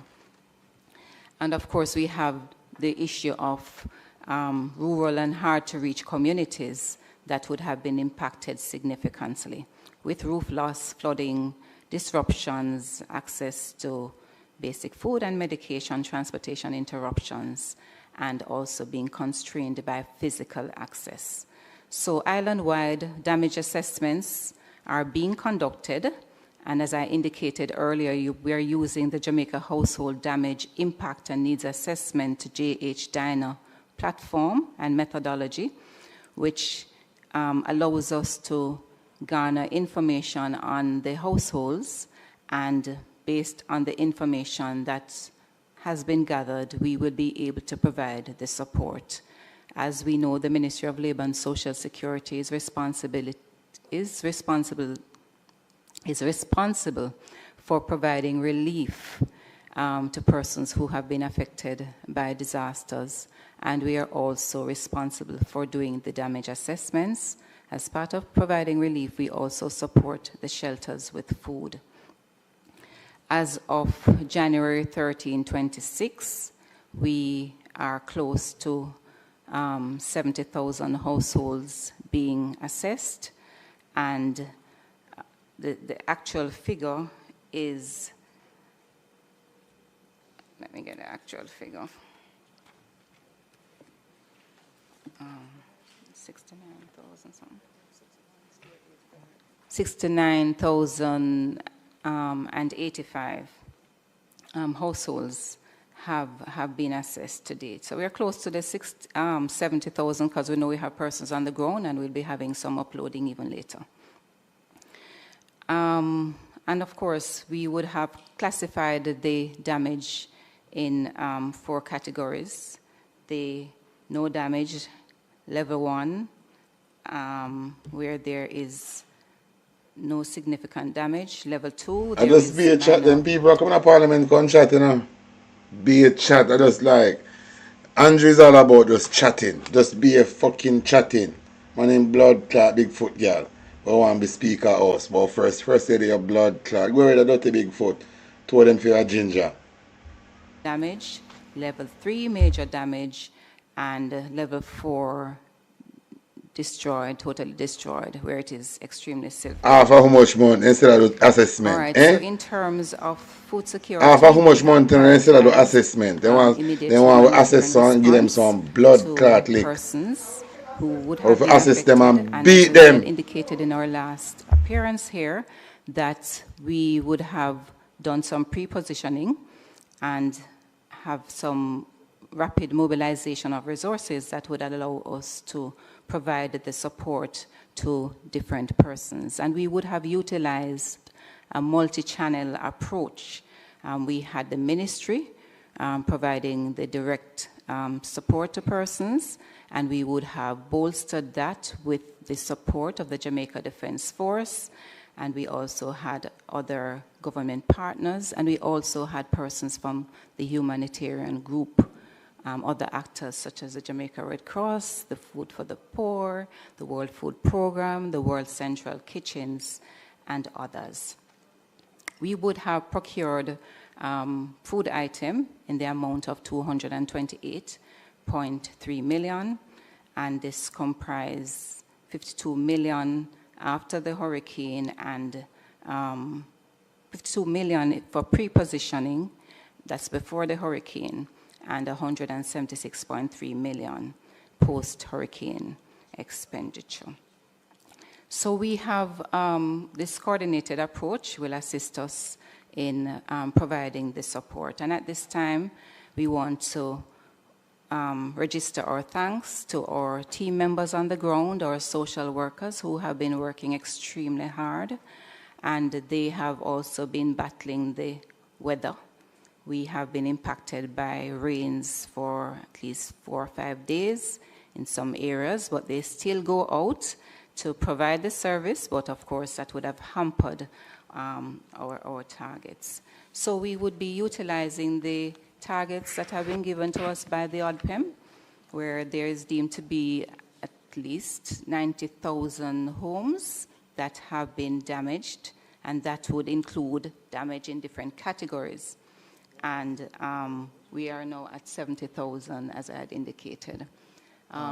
We were getting differing estimates of the number of homes that were damaged. I think we were up in 150,000 region at one point. Is it that your 90,000 now is a more reliable figure? Is this something in consultation with with ODPEM and the Ministry of Housing and so on that you have settled? Because it seems much less than what we had originally heard. Okay, so we can allow ODPEM to speak on that because yes, let me just ask made Commander that determination. Because this committee has been hearing fairly widely different figures. One point it was 190, then it was 150. Now it seems to be down to 90. Can you assist, Commander? Yes, Mr. Chair. So the original figures we had estimated based on the first survey was 90,000 for households. I believe the figure refers to the 150 having completed would have been, we assessed at 151,000 and some change. Buildings would have received some level of damage. So some of those could be shops, commercial entities and so on. So the 90, in terms of residential homes or households, yes, it's the 90,000 would be the yes, figure, the indeed. best figure. What I'll indicate, as I believe I saw to explain the last time, that assessment was done by satellite through AI technology, and there is some level of confidence in the matter, hence why it is important for us then to confirm the matters through the underground assessments which are ongoing. Okay, so we're now working with 90,000 as a better estimate, approximately 70,000 of which have already been inspected. Correct, Chair. Now, the ministry, well, I just give you my personal example to illustrate what happens. For example, I think my office collected in the region of 300 and odd, I don't remember the exact amount now, of houses that had been badly damaged, mostly roof, that lost their all or part of the roof. Mm-hmm. We submitted 100 of those to the Ministry of Housing, mm-hmm, and they've already received assistance in terms of building material. Mm-hmm. But the 270 or so net, mm-hmm, that have been submitted to the Ministry of Labor, they have heard nothing. And they are very frustrated because some of them had the same experience in Beryl and are now going through it again. And to be honest with you, some have said, we don't bother, if it's Ministry of Labor, you send it, don't bother send them, because nothing is going to happen. They have no faith. And that is worse exacerbated by the housing people who have already been received their materials, their building materials. Hope is on the way, Chair. Sorry? Hope is on the way. I do hope well, that rather the than persons just will give not. us in a subjective way, or in a qualitative way, can you give us some kind of specifics in terms of what hope looks like? Is it February? Is it March? Right. Is it April? We understand the challenges, and you would have indicated that that information would have been provided to get some support through another entity, and we know that that information will be correlated with the data that we have on our system. Going forward, the information that has been provided by whichever entity, was it the housing ministry, it will be, we are sharing that data with them. So we are trying to reach as many persons as possible. Tomorrow, there will be a special launch of the program that will encompass the cash grants that will be provided to persons to enable them to do the repair of their roofs. Okay.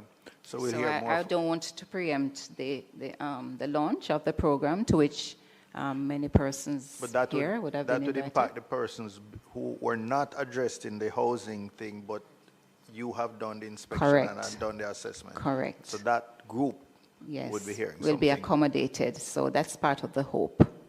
Okay, that's part of the hope. Okay, Chair. And by the way, there's a lot of members have asked, and I think it would be very useful if these figures, the 70 and the 90,000, would be broken out by constituency. It would be very helpful to MPs to understand. Except no, not in terms of individual names. I'm talking about numbers. The numbers. Yes. So you want to know. We can provide that information, except that it keeps changing because we're adding. No, but daily. at a point in At time. a point in time, you for know, sure. if you gave it to us this week, it would be as at this week. Correct.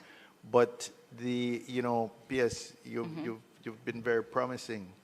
Like, for example, you promised me to tell me how many beneficiaries on path were in my constituency. Okay, but you said you were going to write me formally and No, I had already written the parish manager.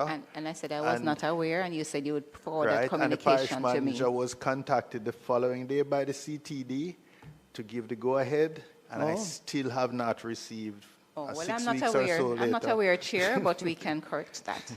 So I hope when you promise us, you follow through on the data, because I think all we usually MPs do. would benefit. We usually do, Chair. We try our All best. right, and well, I will keep reminding you until we receive it. But I think that would be very helpful. The Ministry of Labor, the Ministry of Housing actually shared a, what would I call it, a map? Spatial map? Yeah, spatial map, which gave a very good indicator by, you could easily, knowing the area of your constituency, see where the damage was concentrated, etc. And, I should commend them for that. And they've also been very helpful in getting out the assistance.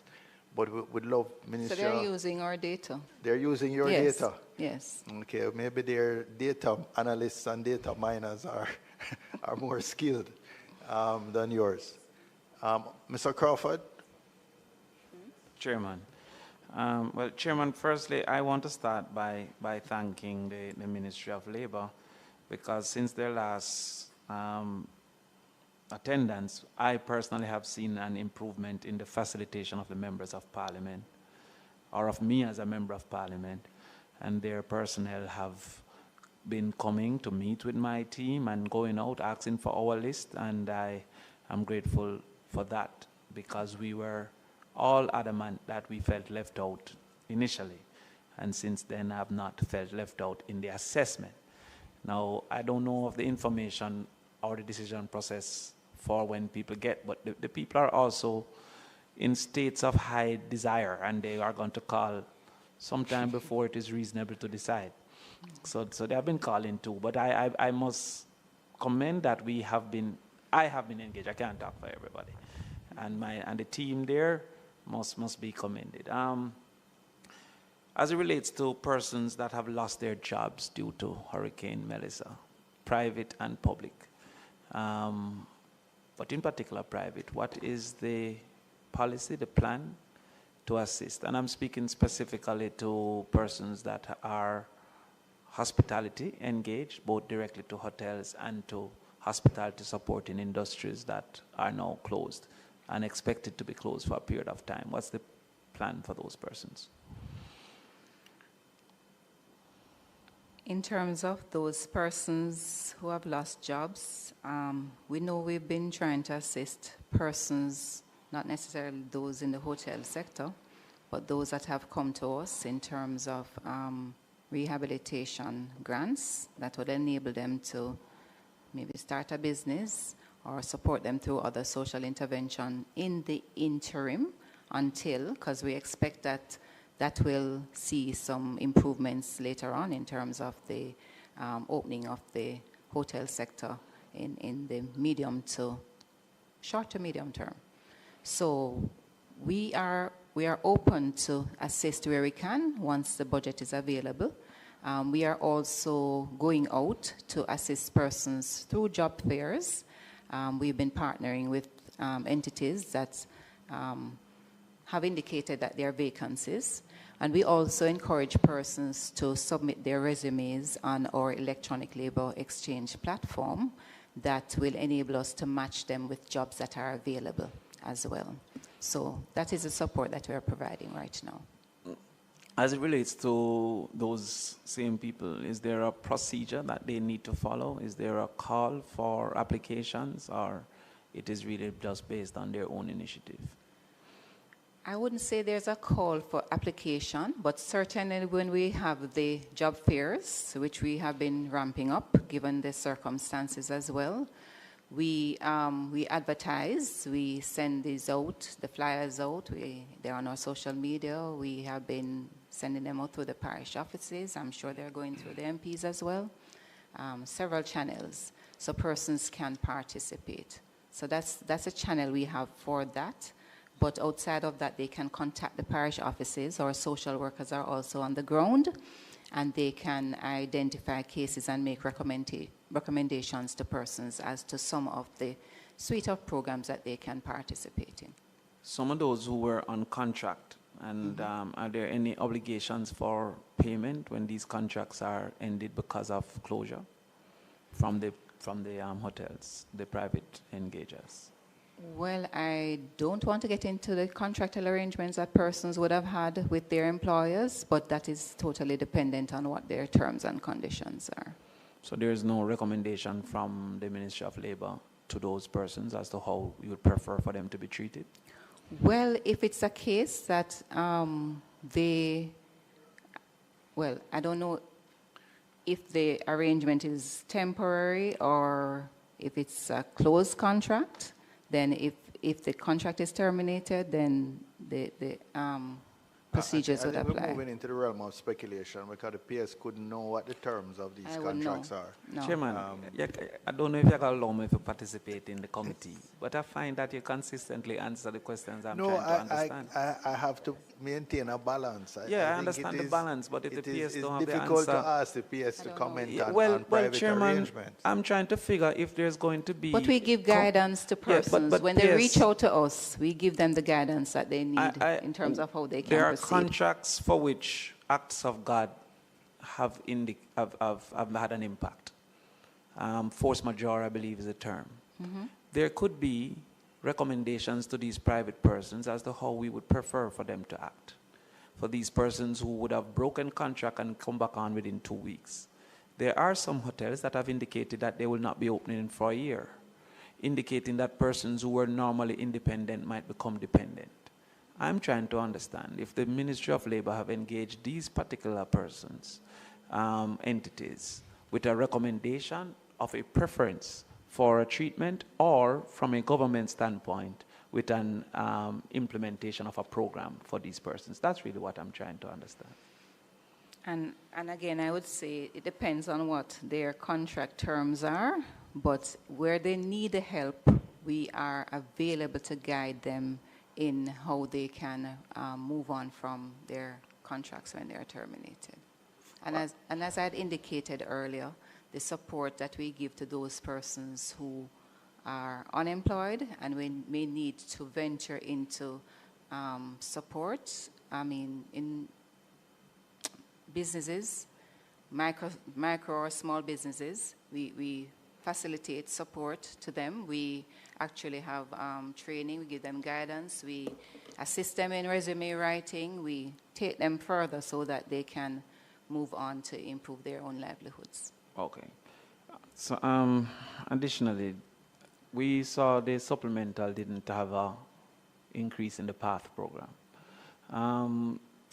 Is there any consideration for persons who once wouldn't have been qualified but now, having lost all their investments, their assets, may be in need of that support? Is there going to be a PATH intervention in the short term? We continue to register persons for the PATH program. And so where they meet the eligibility criteria, as you know, that's a household benefit. It's not just an individual. Yes. So when that household is assessed, if persons meet the criteria, then they can be included. So there's currently room in the budget for new persons? Yes, we have room in the budget to accommodate more persons on PATH, and we actually would have made a submission to the Ministry of Finance for persons who are on PATH, the elderly persons who can now move over into social pension, which will allow even more space to accommodate persons. So we do have room, and it's a continuous registration. What advice, therefore, do you give to Member of Parliament? Can we host PATH sign-up programs, etc., for persons who might have been affected? Well, we would expect you to be giving us that information, where those persons are likely to meet the criteria. I mean, the hurricane would have disrupted the session. I did indicate we would have had with MPs on all our programs and, you know, eligibility criteria and so on. But we certainly will be having that at some other point in time. But we welcome the information, member. Final question. Some students would have lost their uniforms, books, and other necessities for school. Does social service have any program that those persons can be directed to? We have the emergency and social education and social intervention, where we provide emergency assistance for those persons. So once they provide that information to the social workers on the ground, we can utilize that information to provide the support. Would that include exam fees as well?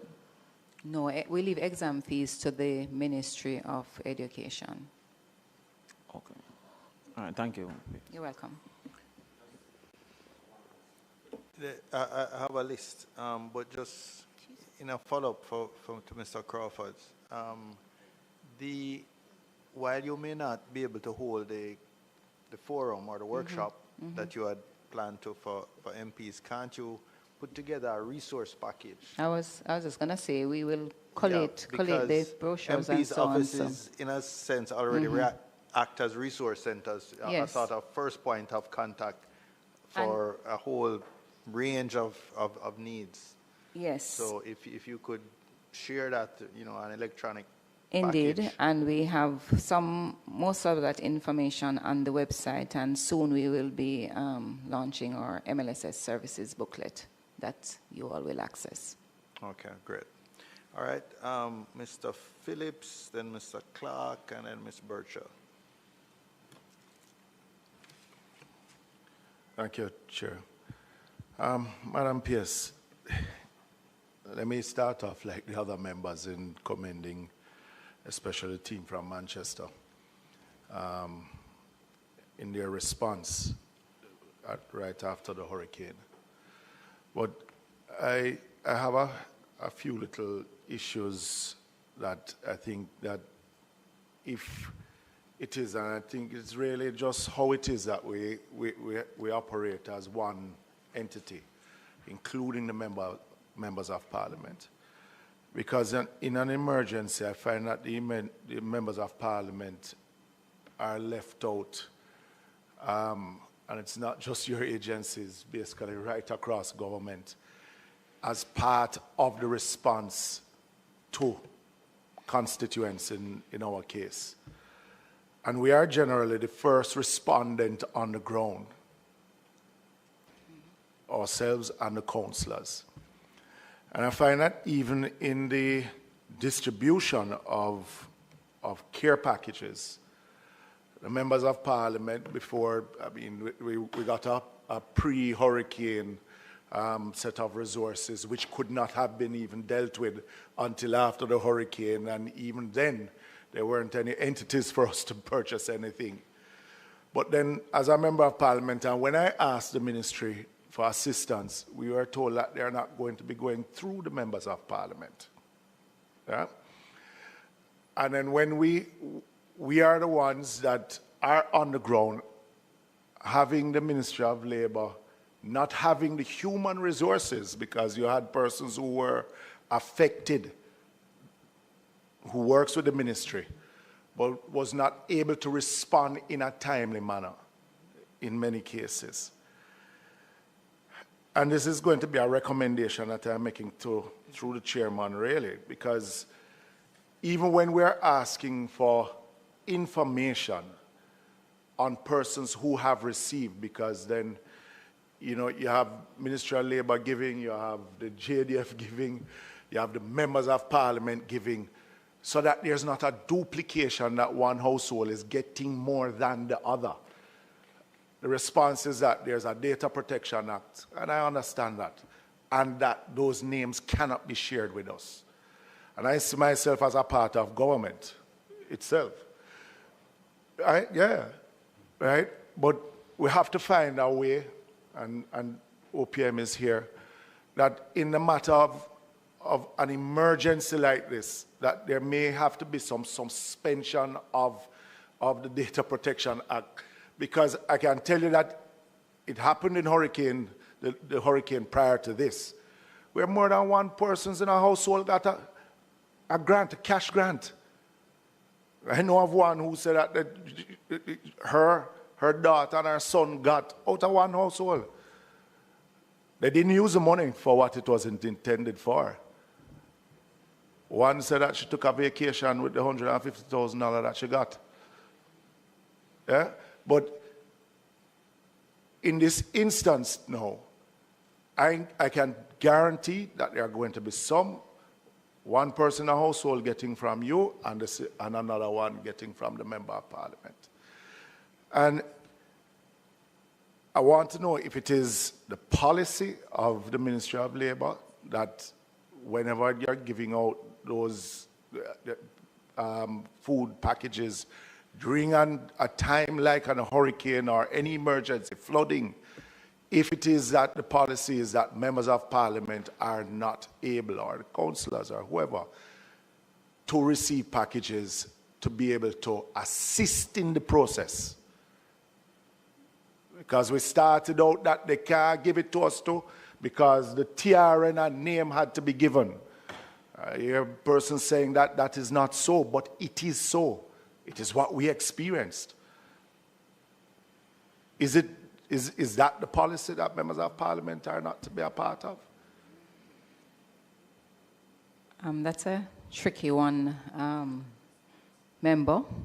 But as someone who participated in the development and piloting of the National Disaster Risk Management Act, the members of parliament are part of the parish disaster committee, and I you can confirm that members of parliament are part of that committee. Yeah. All right, and so that is the base. That's the base. And they're supposed to be active in their parish disaster committees. And in the parish disaster committees, there are several other entities, the local authorities, the humanitarian groups, the MLSS, and other MDAs that are part of that. They have a key role, and part of that role is in the coordination, part of the referral as well. And if they have identified persons who need the assistance, we expect the members of parliament to indicate. The MLSS being the government entity that provides the direct relief may not have all the resources that are necessary to give to all members of parliament. But as far as I know, where members of parliament have indicated that there is a need that has not yet been addressed, especially in this hurricane post-Melissa situation, there are some areas that we would not have reached, MLSS would not have reached. And when I hear this shit in a plate, this shit in a plate, right? And so even if outside of that, where they are giving the support, and MPs have identified that there are persons who need the support, the ministry try to assist as much as possible with the resources that we have. Yes, it sounds great, but it doesn't work that way. It doesn't work. I'll give you an example.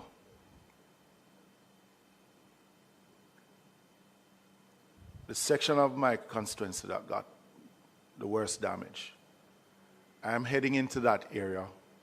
I have neither resources from central government, nothing to carry. I had to hire a vehicle.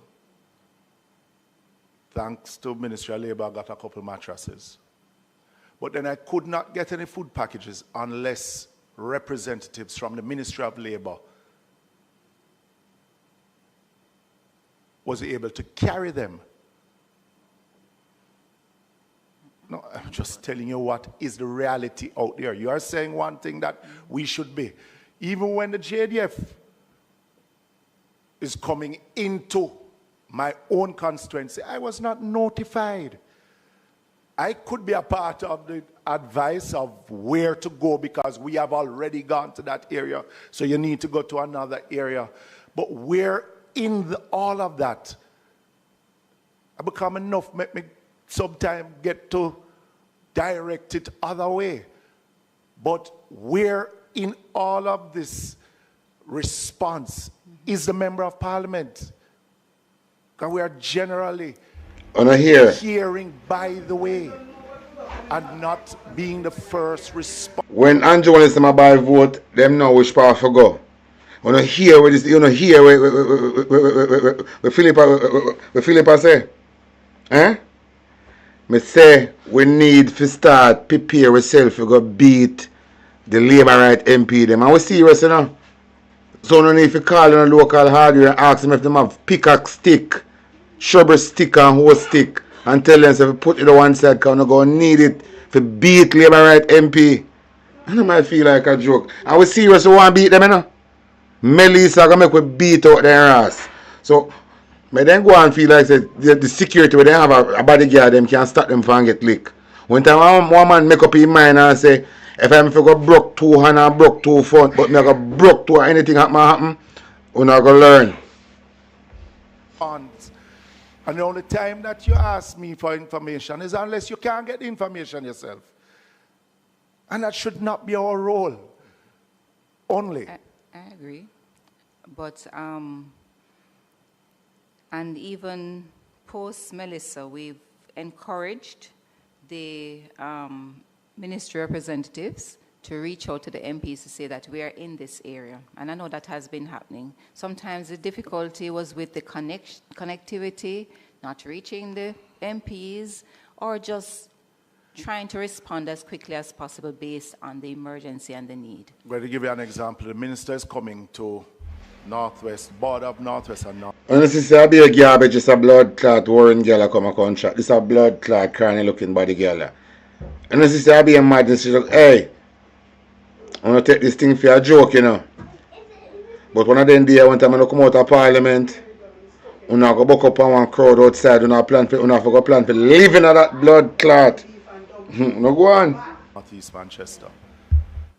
Gave me a time to meet him in a particular community. When I drove into the community waiting on him, there was a helicopter on the ground, offloading. When the minister told me he was bringing packages to give out, when I called the minister to ask him if he knew of, he didn't. Hold on. Now they're going to be distributing to persons within that community. That community kept on getting, and they kept on coming there for days, nearly a week, to that particular community. When there are others that have not gotten touched at all. It wasn't until week 2 that I was even asked any question.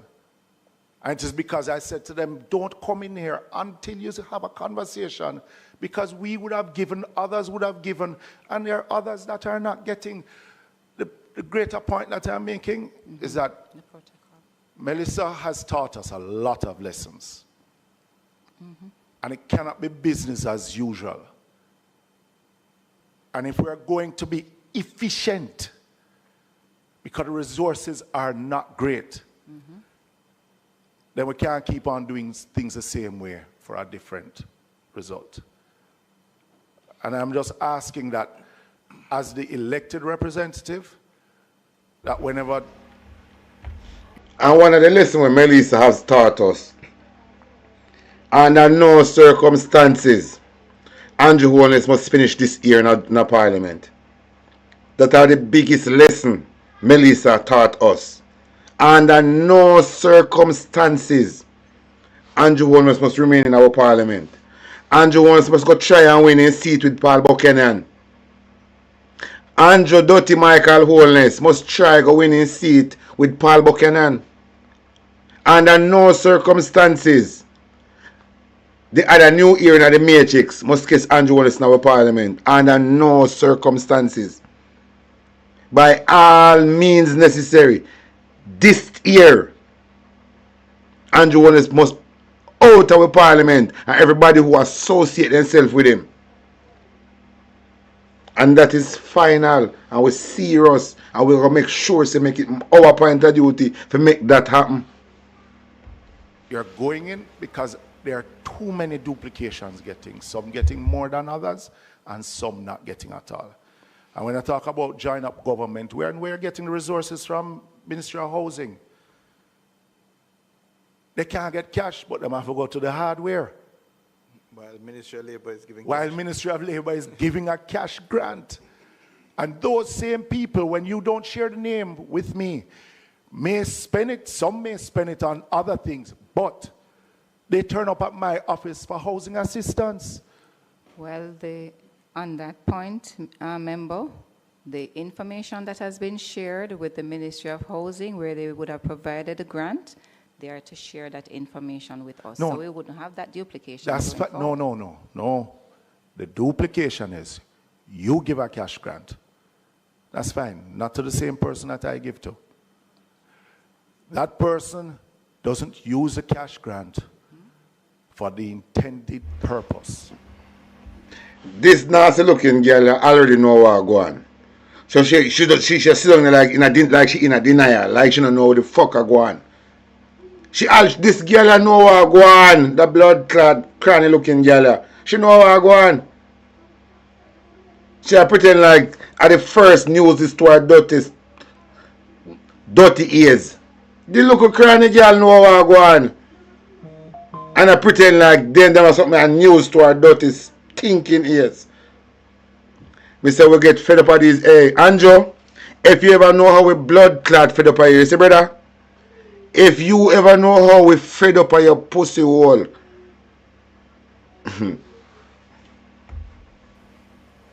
Which happens.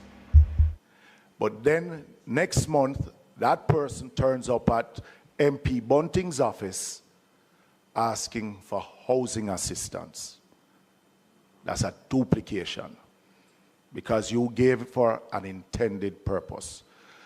I'm just saying we need to look at it differently if it is for the intended purpose, because you hold us MPs at a different rule, but you do a different one, which is what you're trying to avoid the MP from doing. Yeah? So I'm just saying, look at it differently.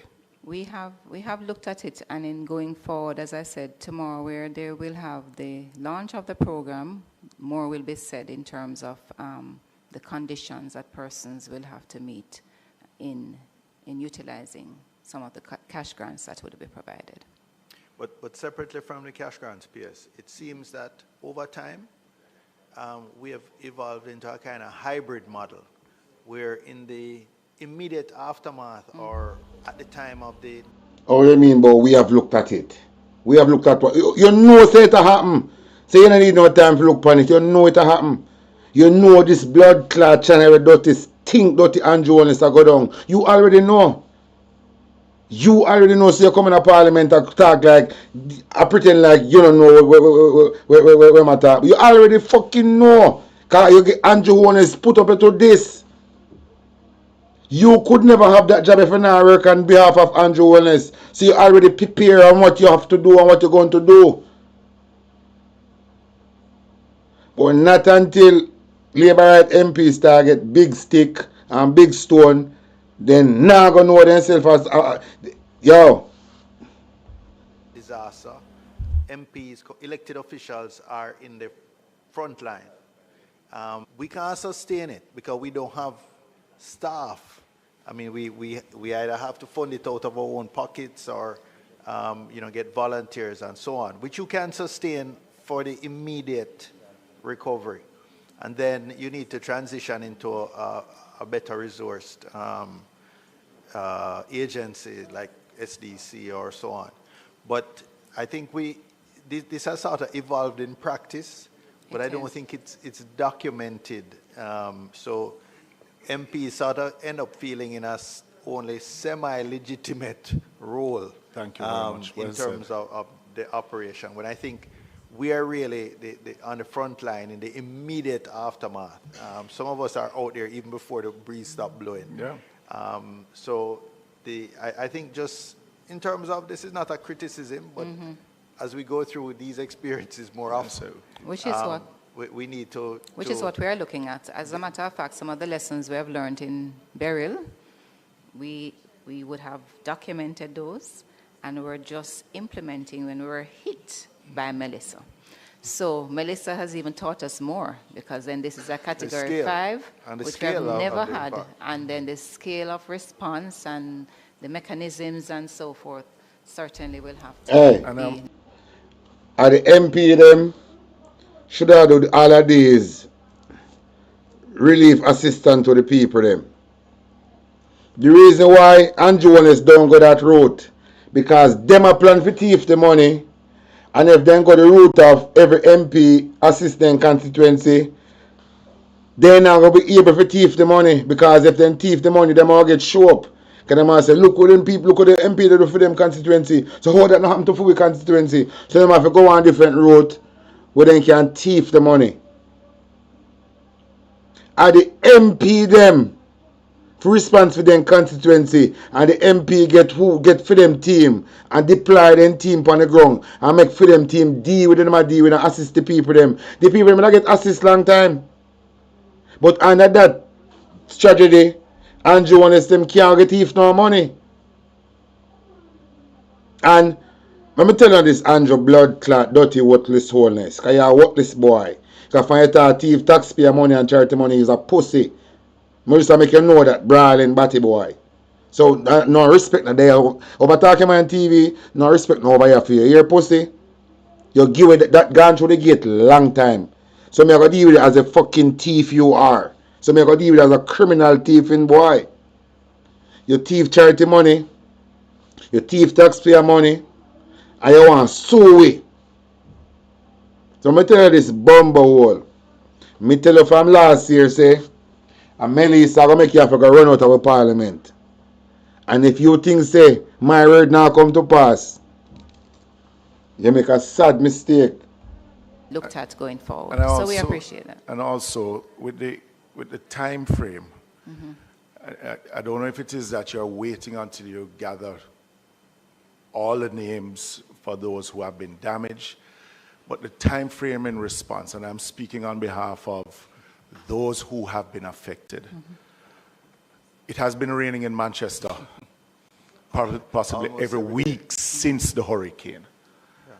And to expect those persons to still, and I mean, they went through the Christmas without any roofs. Even some that we are helping through what has been given to us or to our constituency, through Ministry of Housing. I mean, we had to recraft some of them because they just couldn't wait. Some took loans, some had to find some creative way. They go zinc bush. Yeah, because just if Jamaica is one island with a lot of sensible people, Jamaica is on fire already. For the delay, the deliberately delay of the government when it comes to assist the people them who get affected by Melissa. If Jamaica didn't have an island with people who have sense, people would have to get assistance already. But because Jamaica have 95.9% idiot on the island, that is why MP can go in a parliament and talk what they want to talk and then come back, come do one PR stunt, press briefing, to kind of damage control. If the island never have 90% of idiot money, that could never happen. But Jamaica have 90% of idiot live on the island. 90% of Jamaican, we don't see on social media and all over, are fucking idiot them.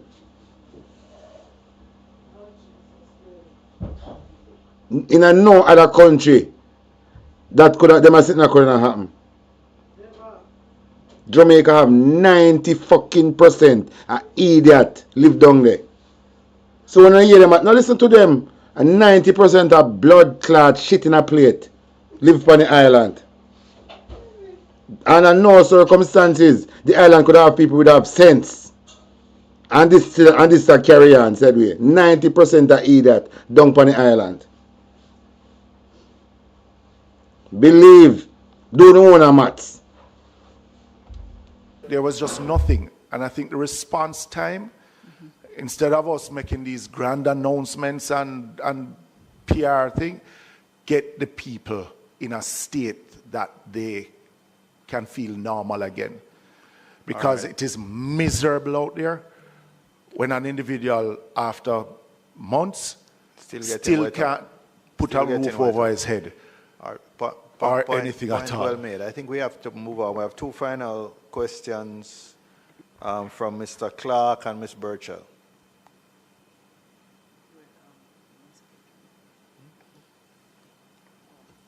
Go ahead, Mr. Clark. Thank you very much, Mr. Chairman. To NHT, I know that you are giving grants, housing grants, different grants to your contributors. The process as it is, some persons have been approved. How long from the time that they have been approved that they will see something to get something done? I can't see who. Okay, thank you.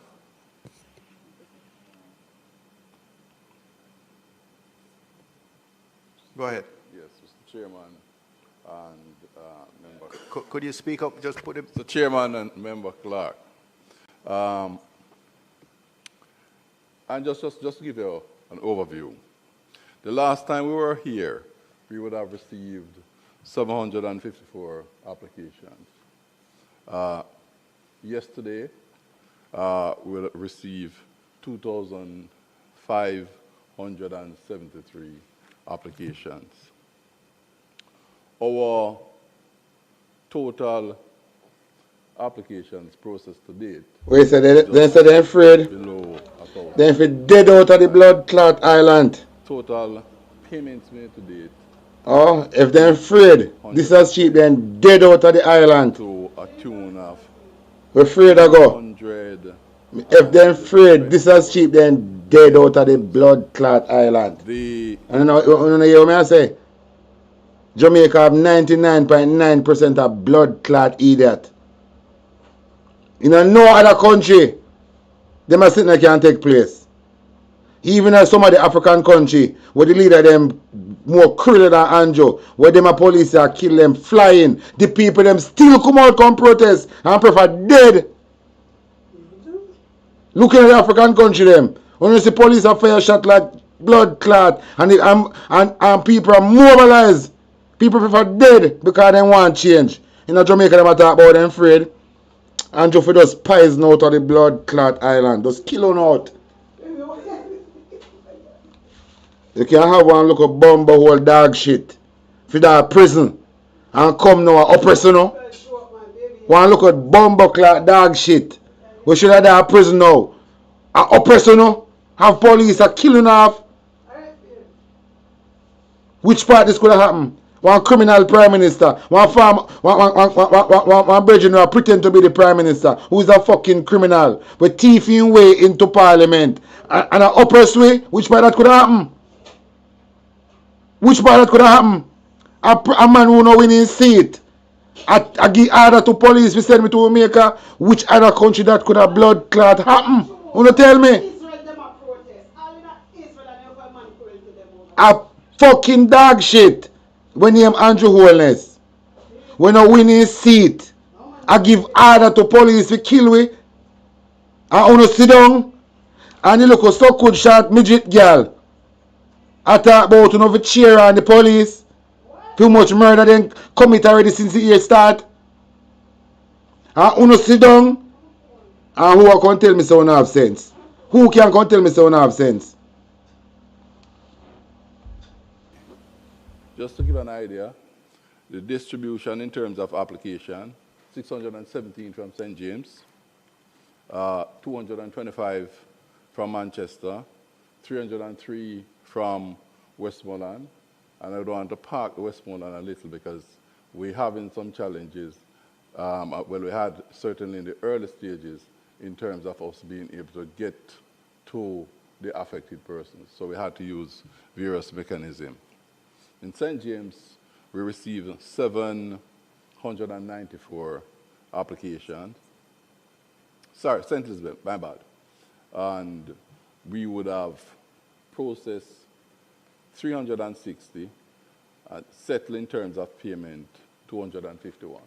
Now, the time frame that we establish is one where having received all the documentation, and by documentation, we ask for pictures, evidence of ownership, or some rights to the property. Because if you are from rural Jamaica, you'll recognize that houses pass down from one generation to another generation.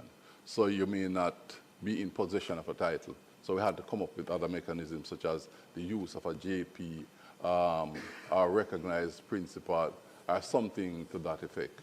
Then we wanted to make sure that those applications that we receive, that they were genuine, because we saw cases, and just to mention, one development which is close to central St. James, where some of the claims that we received when we went out there, the persons who were claiming, they did not live there. So we have to do our verification. But all things being equal, the process was one where we were hoping that having received all the documentation in 3 days, we would have been able to go out to the site, do our verification and whatever validation in less than a week, and then to submit to the central point, which is in head office, for payments. We found a number of issues. Before we do the transfer, we have a system where we try to treat with the validation to make sure that we are sending the money to the right account. We have seen where, with everything, there's a learning curve. We are treating with those, and we expect that the balance that we have here to treat with, that's the difference between the 15,000 that we consider to be, 1,500 that we consider to be work in progress, and the 2,500, which is about another 1,000, that before the end of the month, we should be able to clear up those. And Mr. Miller, if I recall correctly, you said it wasn't restricted to NHT mortgages or mortgagors, persons who receive NHT mortgages. It's anybody who is a NHT contributor could apply for this grant? Correct, Chairman. So what we're treating with is it would cover pensioners, because you are a relative of yours able to apply. So I've looked at a situation where once we can establish that you would have contributed to NHT in the past, then you would be able to apply for the grant of up to $500,000. So it's anybody who currently or previously was an NHT contributor can apply for a grant. And you only received 2,500? To date, we have received 2,573. I'm surprised that it's so few. All right, Miss. You want a clarification on that, Mr. No? Sorry, Mr. Martin. I just want some clarification. My original understanding of the grant was that a contributor could apply for it for an immediate family member who is not necessarily a contributor. Is that still the case? Yes, so that is the grant. That is there. Okay. Because remember now that you could live in a property where the owner is not a contributor, would have never contributed before. And just to revert to where we try to address the ownership issue. No, but it was not my understanding that it... In the meanwhile, I don't know if you can see in the local box, Jamaica among 75 countries hit with suspension of U.S. immigration visa processing. So already did that talk and already in the chat. Donald Trump, I do what I do. Jamaica among 75 countries hit with suspension of U.S. immigration visa processing. What that mean, chat? What that mean, chat? Chat, what that mean? 75 countries among Trump and immigration visa suspension. I want to dive, I want to make it soak in. Make it soak in. Even needed to live at the property. So if I live in Kingston and my mother lives in St. Mary, St. James, and she is not a contributor, can I apply for her to get the benefit? That is what I want to clarify. You are correct. As long as we can establish that there is the relationship. Okay. All right, thanks. So, Chairman. Yeah. Yes, Mr. Clark. My mic is on. You haven't pressed your button.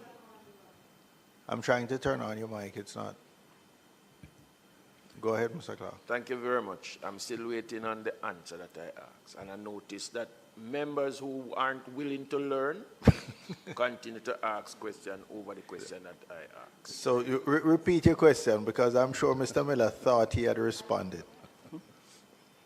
Mr. Miller went on to give an update. And because of him giving the update, members choose to ask questions of him. And so it would have felt by the wayside. Mr. Martin, sir. Yes, Member Clark. Contributors would have been approved of the grant. How long from the time that they have been approved that they can see something in an account for them to get the work done?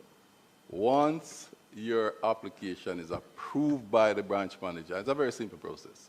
It goes to the branch manager, it's approved, sent off by electronic means. In 3 working days, you ought to be paid. Now, where you have a challenge is that there are different definitions for approval, because a contributor may, for whatever reason, drop off various documentation and believes that everything is okay. And when we, great, we are looking at 72 hours. 3 work, yes. 3 working days. Ms. Burchell? No, Ms. Burchell was me.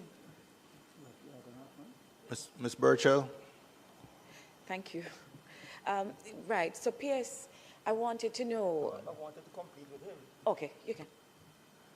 Oh, you wanted a follow-up, Yeah. Mr. Warmington? Go Yeah, ahead. Mr. Miller mentioned the issue that only contributors can apply for assistance for reconstruction and development as such, the hurricane damage.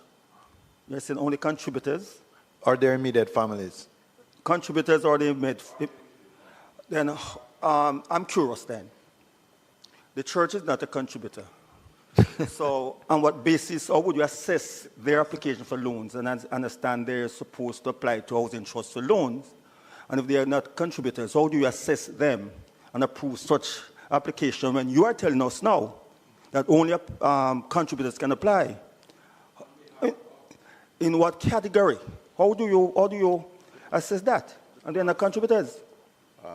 Mr. Chairman, for many years now, we have operated what we refer to as an institutional loan. No. Mr. Miller, watch me. I'm not asking about what happens over the years. I ask a simple question in a relationship.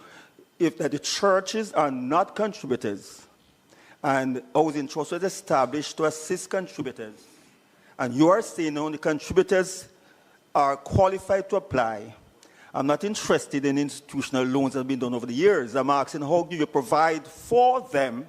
They are not contributors when you just say contributors provided for.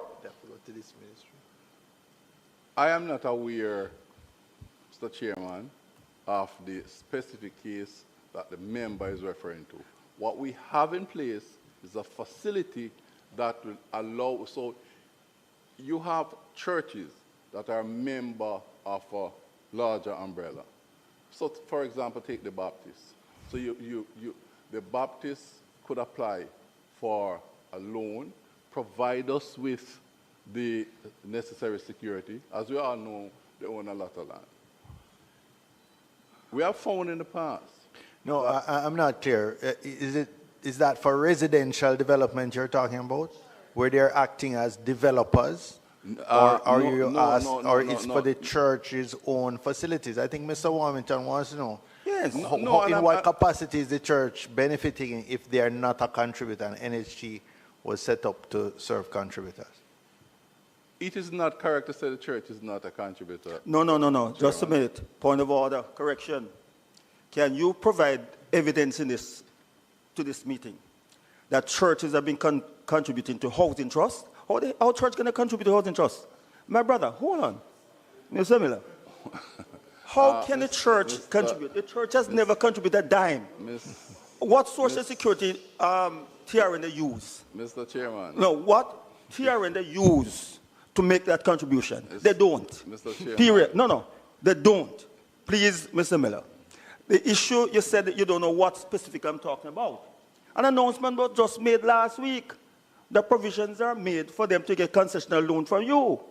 And their contributors who have applied to housing trusts cannot get loans because they don't have enough points. They don't have enough points, so they can't get it. So how do you find the points for the church?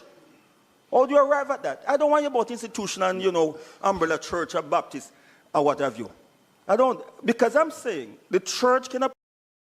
Because Andrew Holness a plan to use the church to issue needs. That is why this piece of mangoes don't have any answer. But I like how you deal with him, Everald Warmington. Even though we don't support the same thing, but when you say something to me when it makes sense, I gotta give you credit. And this, it makes a lot of sense. The church is not a payer of NHT. They don't contribute to NHT. So how Andrew is going to give church so much grant when people are asleep at the door of Westmoreland? Agreement, man. I did need. And she want the church if he married him and him man.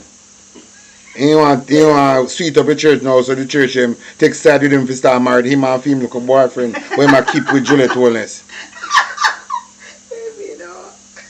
Apply for loan based on their financial status, because the last report showed that the churches have more than $2 billion in account. And they have vast acreage of lands. They can apply against that. And don't dip into what you have that is there for contributors. You have one church in Spanish Town, the Philippa Baptist Church. The last financial report showed they have more than $70 million in their account. One single Baptist church in Spanish Town, Philippa Baptist Church. So what I'm saying, you have poor contributors applying to you. They can't get it. Me agree with you, Errol Hamilton. The church them have money. They fix part. What they do with the money? Every money with them make. What they do with it? They have to have their accountant. They have Maybe get washed some of them. They in a church and save money at church. The bank they have on treasury. We deal with the money. They have bank account and then put the money. So then if you go for the money with them I take from people for how long? And I tell them say mark of the bees that them are gonna give them. The church, you know, I go help issue the mark of the bees. So all of the money we then save up, tell them to use them one money, fix back the church them. You understand? The church them now do no charity, I help no homeless, which church I help no homeless in Jamaica? No help them do a fuck. They depend on their own, they not contribute to the NHT. So there's no way they forget $1 from the NHT. The pastor have them pick their daughter in a college and study to become pastor. If you come back and get done to go building, we start make money too. Where all of the money with the church make, what they do with it? All of the money with the church make, what they do with it? And you know how he pastor, I see pastor give back people 1,000, you know. I see people give pastor 1,000 and them give back people, you know. So where you go with that? You hear how much money every Hamilton say? The local church of Spanish Town have how much million? What them a do with it? Wait to save up for. If the pastor take time and do anything you want to do with it. The church don't pay NHT. And people who pay NHT can't get a house. So the church so fortunate to come to jump past the people that actually pay the money. The people that actually pay the money. I don't agree with that a blood clot. I don't agree with that. But then the church just walk in over there and get it. I'm saying that what needs to be done now, your board needs to change the rule that every contributor should be able to walk through the doors of housing trust to apply for a loan without any assessment of qualification if the church can do it without being qualified, based on the record that you now have. So the point system must be eliminated now to justify what you're doing. Mr. Chairman, can I respond? Yes, you can respond. If we were to look at the facilities that are in place to treat with this initiative. Me agree with that 100%. Me agree with them just say. If so be the case, every contributor at NHC if just walk through the door without any and just go get a loan to do them thing. Because of them a pay. The government take over NHT for itself. And I do want to do it NHT. Look at blood clot, dirty think, thief in Andrew Wellness. Want and him create NHT, you know. It's an institution when go inherit, you know. And take care, do what you want to do with it.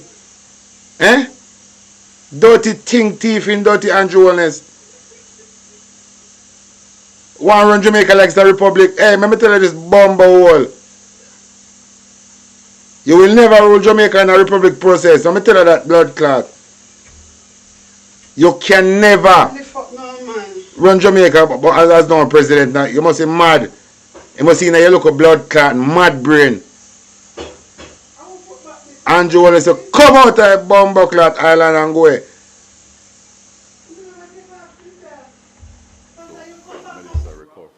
One of the first things that was made clear is that there are certain contribution requirements that would be relaxed for the individual. So for example, one requirement is that your contribution ought to be current. It was made clear. And it was your contribution ought to be? Current. Meaning, current, yes. Okay. It was made clear that that would be relaxed. So then we get back to the whole issue. Once you're an NHT contributor, you are qualified for a loan. The issue that we tend to miss is the amount of loan that you are qualified for, it may not necessarily be sufficient to do what you want to do. But any contributor who walks into NHT now, they are qualified for a loan. The only question is the amount. So I want every NHT contributor this Monday morning coming. I want to barge through the door and go and look at loan.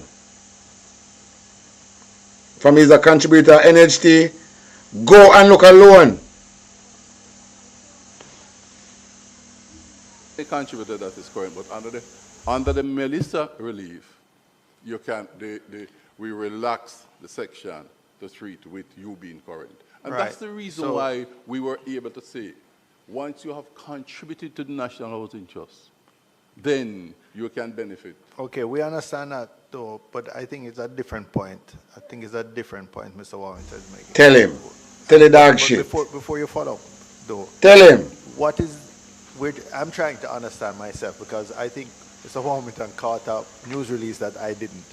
What is the provision that the NHT has under this Melissa recovery for churches? What we have, Mr. Chairman, is the facility that allows the church to apply for a loan. We look at their cash flow requirements that they would have submitted along with other people to see how they can service this loan. And this is a loan to repair the church. Just mark it down on the calendar. Remember, the church is not a establishment with designed to make money. The church is not an establishment with designed to make money. So how the government want to lend church money, but the church never did construction in the first place to make money? That means that the pastor them now I got pressure the little poor people them will come sit down every Sunday to pay back this loan. Because the church not designed to make money. It is not an institution to make money, so the government can't go in and on loan with church. The government can't go in and on loan with church, you know. Because the church never designed as a money machine, for a place to make money. The church is not a business place to make money. People contribute to church out of their willing heart. So, you understand? So the church is not an institution where from the opening door then sure to make money. So how the government want to go in a contract with an institution where it's not a guarantee, so they have to make money to pay back this loan. It's not a guarantee. The church money not go sure. Unless the pastor plan to scam the church people them to pay back this loan. So I still can't see through this. Because church never designed in the first place is a place where to generate funds. People contribute because the pastor them nowadays I tell them say them have to sow a seed, them have to throw tithes, and them have to put their offering in a brown envelope. So the whole purpose of church from me a local youth until now, church, the whole system of church, it repurposed into an institution where it's all about making money and people are go buy blessing and go buy richness. And so I see the church operate now. Pastor tell you if you control a seed, sow a seed, this amount of money or that amount of money, and God will bless you. So I don't understand what kind of deal is this the government are going on with church. But I tell them that the church they want to use to implement the mark of the beast, which is the needs and the digital system. The church is what they want to use to introduce the mark of the fucking beast for the people them. The pastor them I go call them little congregation and tell them some things what them don't know and convince them to give up every information about them to some company outside of Jamaica, to some people outside of Jamaica, every information.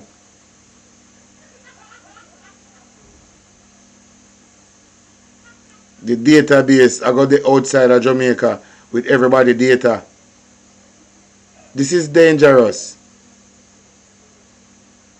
The pastor and the church I preach about this time, the mark of the beast and this and that.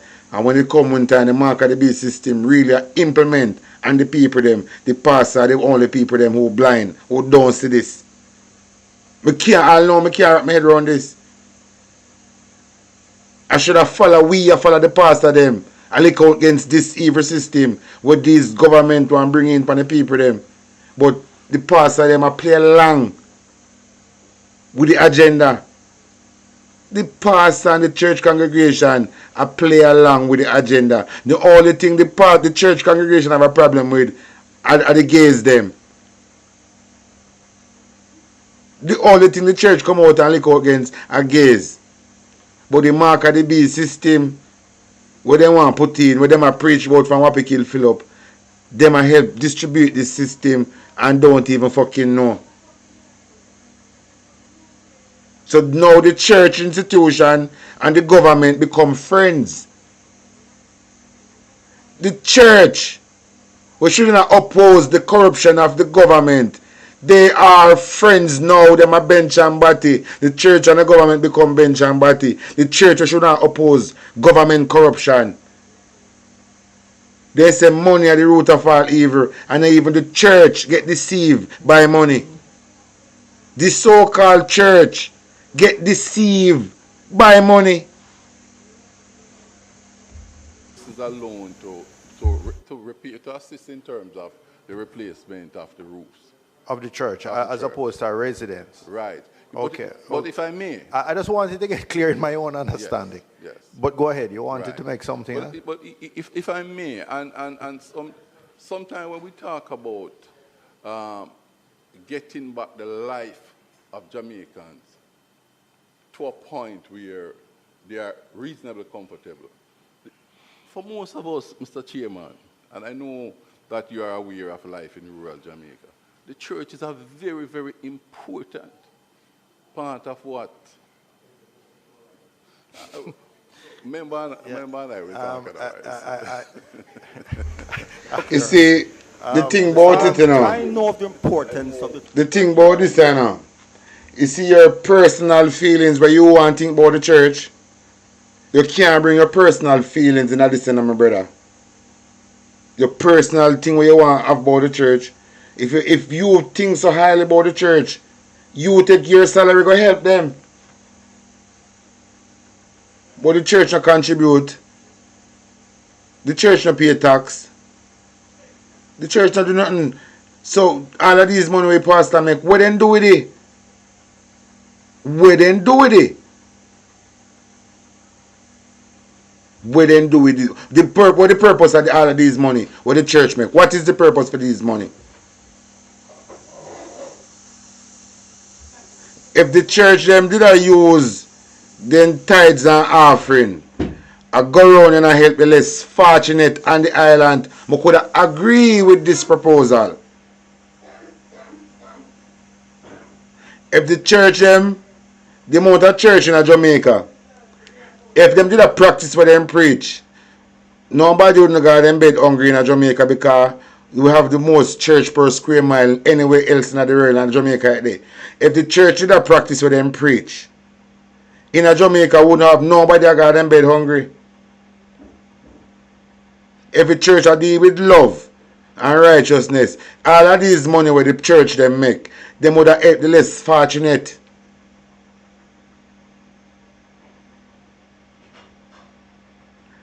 Instead, the church them keep saving up these money. What happened with this money where the church them collect? It end up the pastor picking them start at college and for them lifestyle better off. I never see one rich Christian, you know. Me never see one rich Christian, you know. Unless he done rich already and say I'll join one church. But a church goer, looking at the village where we grew up in. You ever see no rich, you ever see nobody, no millionaire out of your village that got none of these church, apart from a self-made millionaire who join one church? Which millionaire you know go in a church and become a millionaire? Apart from the pastor. The only thing the church do, I make gonna get poor. Only thing the church do, make gonna get poor.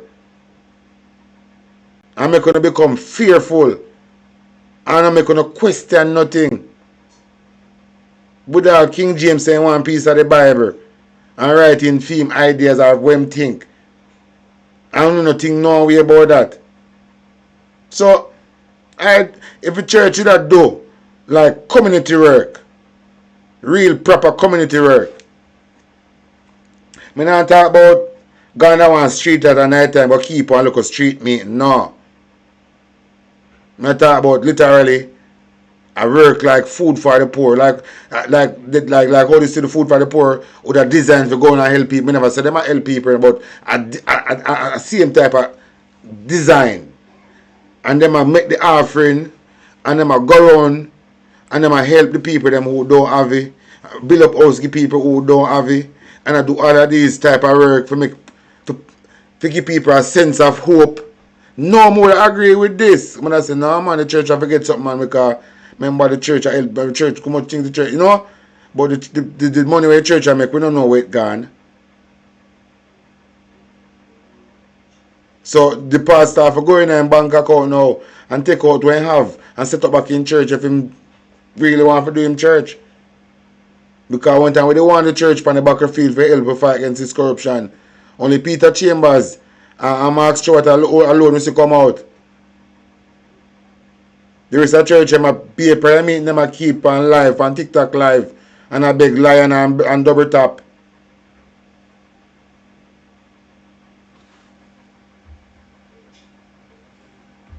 Church in the part the church plays.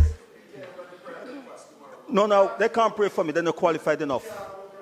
I go to my church and part of my church. I do not pray at my church in my home. I don't know. Some of those who pray for you, they don't cross and you don't pray for you properly. I'm saying I know of the importance. So too are the Citizen Association, Kiwanis Club, Lions Club, and all of those. Okay? What I'm saying, you said the church can walk in alone because of institutional what have you. Can the Kiwanis Club? Can the Lions Club? Can the Citizen Association? Because special provision and standards were made for the church. So can we include these to repay the community center? The Lions Club, the Friendly Society after the 121. Mr. Chairman. So I'm asking Mr. Miller. And if I may, Mr. Chairman. Yeah, no, you finish, Mr. Warmington. No, I'm asking, you see, I'm not satisfied. I want to know about the other institutions. That is correct. If it's only church, I know the importance of the church. Because I give to church, you see, I give to the church. I take care of my church. I pay the entire roof. I put in all the windows, doors, and so on. No, I have my church and work for my boy. So I'm saying I know the importance. Okay? But when a church have over 70 million in its account, well, you can provide for them. Over 70 million in their account. As I'm not talking about the established churches, Baptist, Presbyterian, Anglican. But you have some who come up wayside and have somebody say they have this big elaborate building there and every day you have to carry this and 5 collection a day or offering per day you have to give in the church. And when passing birthday, 5th Sunday you have to give extra one. And past birthday you have to give extra. Those elko come of church and that's what they established churches. So I know the issue. So what I'm saying, members of the church have been giving all the while. Special. And the churches that have more than $2 billion in their account is time to give back to assist the poor persons. Me just say it. To rebuild. I don't hear that happening. Me just say it. Individuals who have little businesses and shops and so on that damage and blow down. We're not buying a blessing around there, right? To step up and assist these individuals. Big up yourself, everyone, and this particular topic. I agree with you. The church have much billion in their account. They go help some people too. And they not do it. I know about the church more than you do. Tell him. So don't take me on this. You can't convince me. I know what I'm talking. Mr. Chairman, on a point of order, sir. Yeah, I hear the member, but I think we are moving away from the real matter of PAAC. You just realize that? I'm surprised. So I want you to rule on the matter, sir. All right. I think we've exhausted that issue, and I'm very clear now on Mr. Warmington's position, and I'm going to counsel Mr. Miller not to respond any further. All right, Ms. Burchell. Pierce, I just want one final message that we can take back to constituents. Where you are now, you're moving from relief to early recovery. I think that's what Commander Gale said. So we should not expect the usual JDF teams coming in with food packages and other relief supplies, and instead be focused on receiving vouchers. What format will those take? You're not leaving, Mr. Warmington. What format will those take? When can they start to expect these vouchers? And secondly, should they also be expecting housing support grants? What format will those take, and when should they expect it? I just want us to be clear what we are to communicate to our constituents at this time. All right. Please go ahead. We're going to be wrapping up now. I was aiming to finish by 1, so I think this will be the final question. Wait. I'm always overlooked, Mr. Chairman. All right. You will have the final.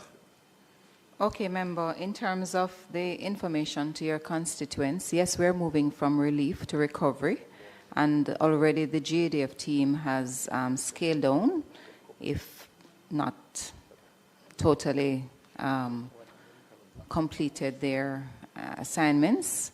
And we will have food that we'll provide where the needs have been identified, but not the mass approach or the all that is there for everybody approach, no. So it's good now that we have done all of that.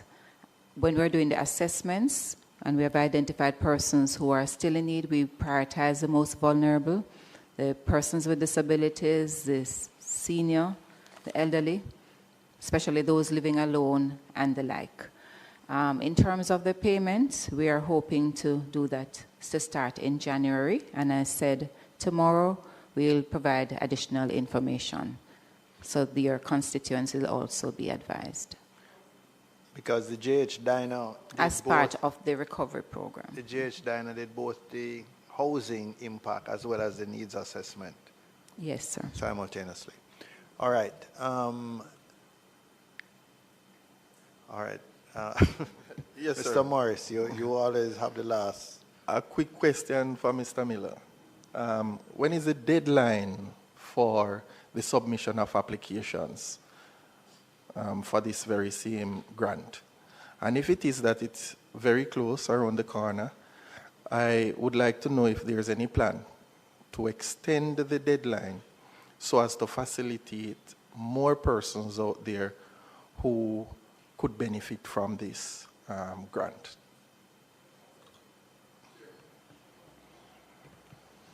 So, Chairman, we are hoping to, our first deadline that was set was really the end of January. But we understand, again, because of some of the challenges that I would have mentioned earlier, that there are cases that we expect to receive after. So we will treat with them on a case-by-case basis. I would suggest at least the end of March. Because a lot of communities just getting back contact, recently getting back electricity and etc. So I think it would be unfair to those communities who are the very last to get back into communication to cut it off at the end of January. Just a suggestion for your consideration. All right. Thank you very much to the two ministries. You've been very patient and very helpful in responding. I would release you. We have one or two administrative and housekeeping matters to deal with for the committee in executive session. So thank you very much, Mrs. Jennings and team, and Mrs. CTD and team, Mrs. Murray and team. Thank you very much. We appreciate it. All the best. You're welcome to leave while we deal with the... Carl, yeah, big up myself and So members, if we return to the agenda,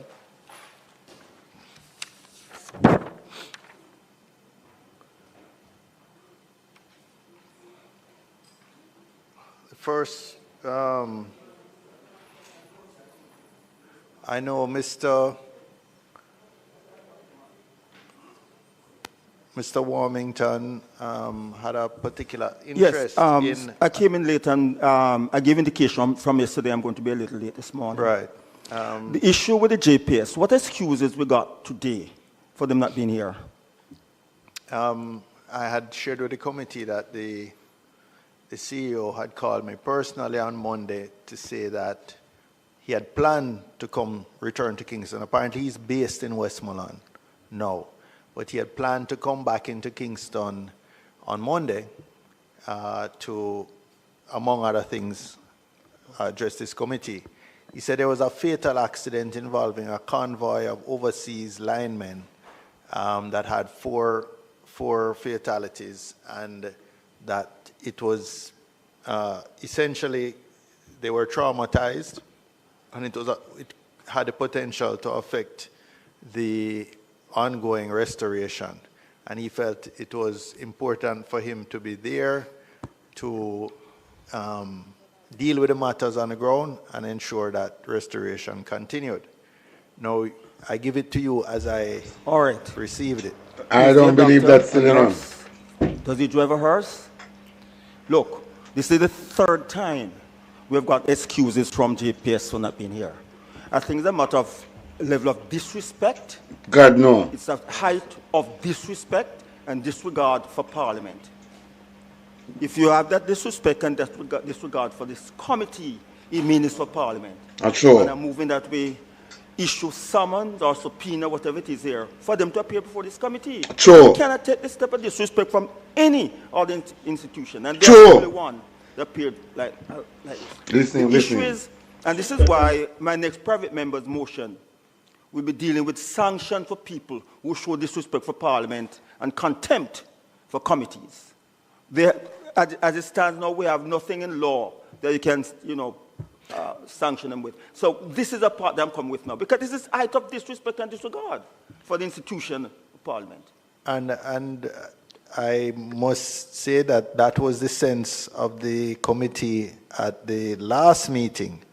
And in fact, we were advised then by the legal counsel, who is here now, who has returned. Thank you, Ms. Stewart. The committee has been grappling for some time with the JPS, who seems determined to avoid appearing before the committee. And, I think we were lenient for the first couple of months. We knew that they were grappling with a lot, and they were overwhelmed. But I think the committee is at the end of its patience now. And we had some advice previously, not formally in writing, that the committee has the powers to summon persons, and it did not make any restriction whether they were public sector, private sector, summon persons. I believe it has. The committee has the powers of a judge to summon, the same powers that a judge has to summon witnesses or summon persons, that the committee also has. And I think the committee is inclined now to issue that, to utilize those powers, if I'm understanding you, Mr. Warmington. And I see other committee members nodding their heads. Could you want to just confirm that for us, Council? The mic is on. All right, thank you, Chair. The Legislative Council Department had actually received your email in regards to the issue. And based on our research and our perusal of the standing orders, particularly section standing orders 75 and 78 of the House of Representatives, and also looking at the legislation the committee's powers and privilege. When you look at section 5.1 as well as section 9 and section 12, it gives the committee, as well as section 6.1 of the Act, it gives the committee the jurisdiction to actually go ahead and issue a summons to have JPS appear before the committee. So we have actually done the necessary research. We have commenced our drafting of the brief to you, and we will forward that to you to proceed in regards to the matter. Okay, what is the process to issue the summons? Well, when you look at section 5.1 of the Act, which speaks to the power to order attendance of witnesses, it specifically stipulates that either House or any standing committee may, subject to the provisions of section 9 and 12, order any person to attend before such House or before such committee and to give such evidence or to produce any paper, book, record, or document in the possession or under the control of such person. And it goes on to say that the power to basically go ahead and issue a summons is actually last resort, but as you have indicated that several invitations have been extended, and subsequently we can go ahead now and invoke section 5.1. It goes on to say that the committee executing its powers and privileges in accordance with the Act may proceed in its respective meeting to adopt a motion to summon the specific entities, for example, representatives of a government agency or private body, to appear before it.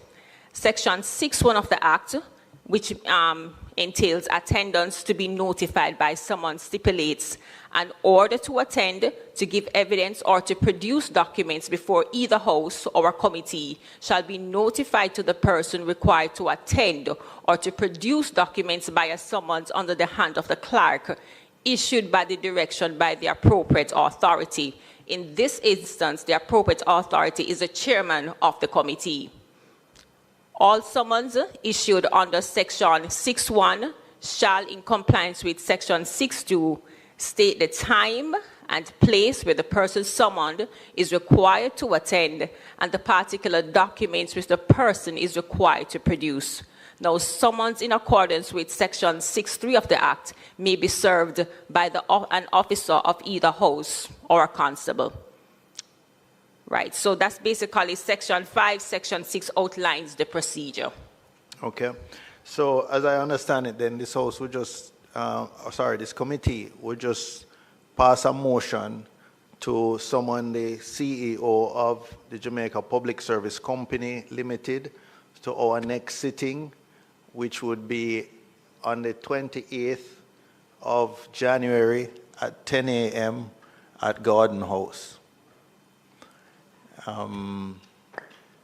Is that correct? All in favor of this motion? Aye. Against? The ayes have it. All right. We are asking you to assist with the drafting of the various documentation to put this into effect. All right. Members, we now turn to item 5, reading and confirmation of the minutes of the meeting held, well, 2 sets of minutes, one for the meeting held on December 3rd, 2025, and the other for December 10th, 2025.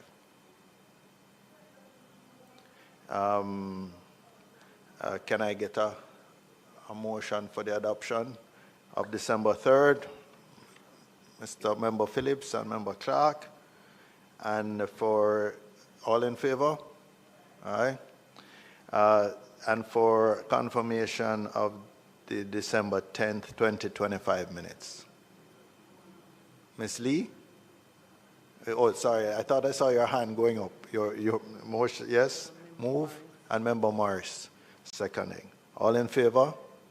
Thank you. Any other business? Are we supposed to have a look at what's happening at the University Hospital? I think that will be the remit of the PAC, Public Accounts Committee, because the reports of Auditor General are automatically referred to the Public Accounts Committee. Okay. Well, I happen to be a member of that committee. They're meeting on the 3rd of February, but I don't think it, and I don't believe it will be for that matter, but there are a number of reports which are going to be on the agenda of the PSC over the next few weeks, I imagine. Okay. All right, the date of next meeting, we had tentatively set that for 28th, 2 weeks from now, 28th of January, 10 a.m. at Garden House. One more, Mr. Chairman. Sorry? Yes, I have a lot of information from my constituents and elsewhere about the internet service providers. They are not fully restored, and do you think we should? Well, I would like to wrap up our hearings on the Melissa recovery, or put it this way, this initial phase of recovery. Perhaps either at the next meeting, ideally at the next meeting, so we could also invite, since JPS is to come, we could invite the service providers, yes, please, telecoms providers as well, Flow and Digicel. And water. NWC. Well, NWC, based on a report we have, NWC seems to be largely compliant, restoring. And also, to the extent they're not, they're waiting on the GPS to connect the last facilities. But I know they just did Roaring River, for example, which put on back about 50,000 customers. If you'd like, we can invite them, yes. NWC. But since this will be the only time we have the GPS, I would minimize the number of persons. Yeah, minimize the other number of persons. All right, so but what I would like to ask members to start thinking about would be the next, because after the next meeting, we'd be wrapping up now and asking the consultant to draft a report on this round of Hurricane Melissa recovery efforts, and then we'll be moving on to our next topic. So please spend some time thinking about the other areas that you'd like us to examine in our February meetings, and come prepared to... Anyway, big up on yourself, you know. I'm going to line up myself to jump on back, look more. It was nice there. It was nice coming on idea, come blow up on steam. So big up on yourself. Attendance today. Same. And alright, look a bit. Del Rice, still like that. Big up yourself. Lennox, the whole works. There are no apologies. Look more, yeah? Other than maybe members coming a little later, leaving a little early. But I'm pleased to say that we're enjoying very high attendance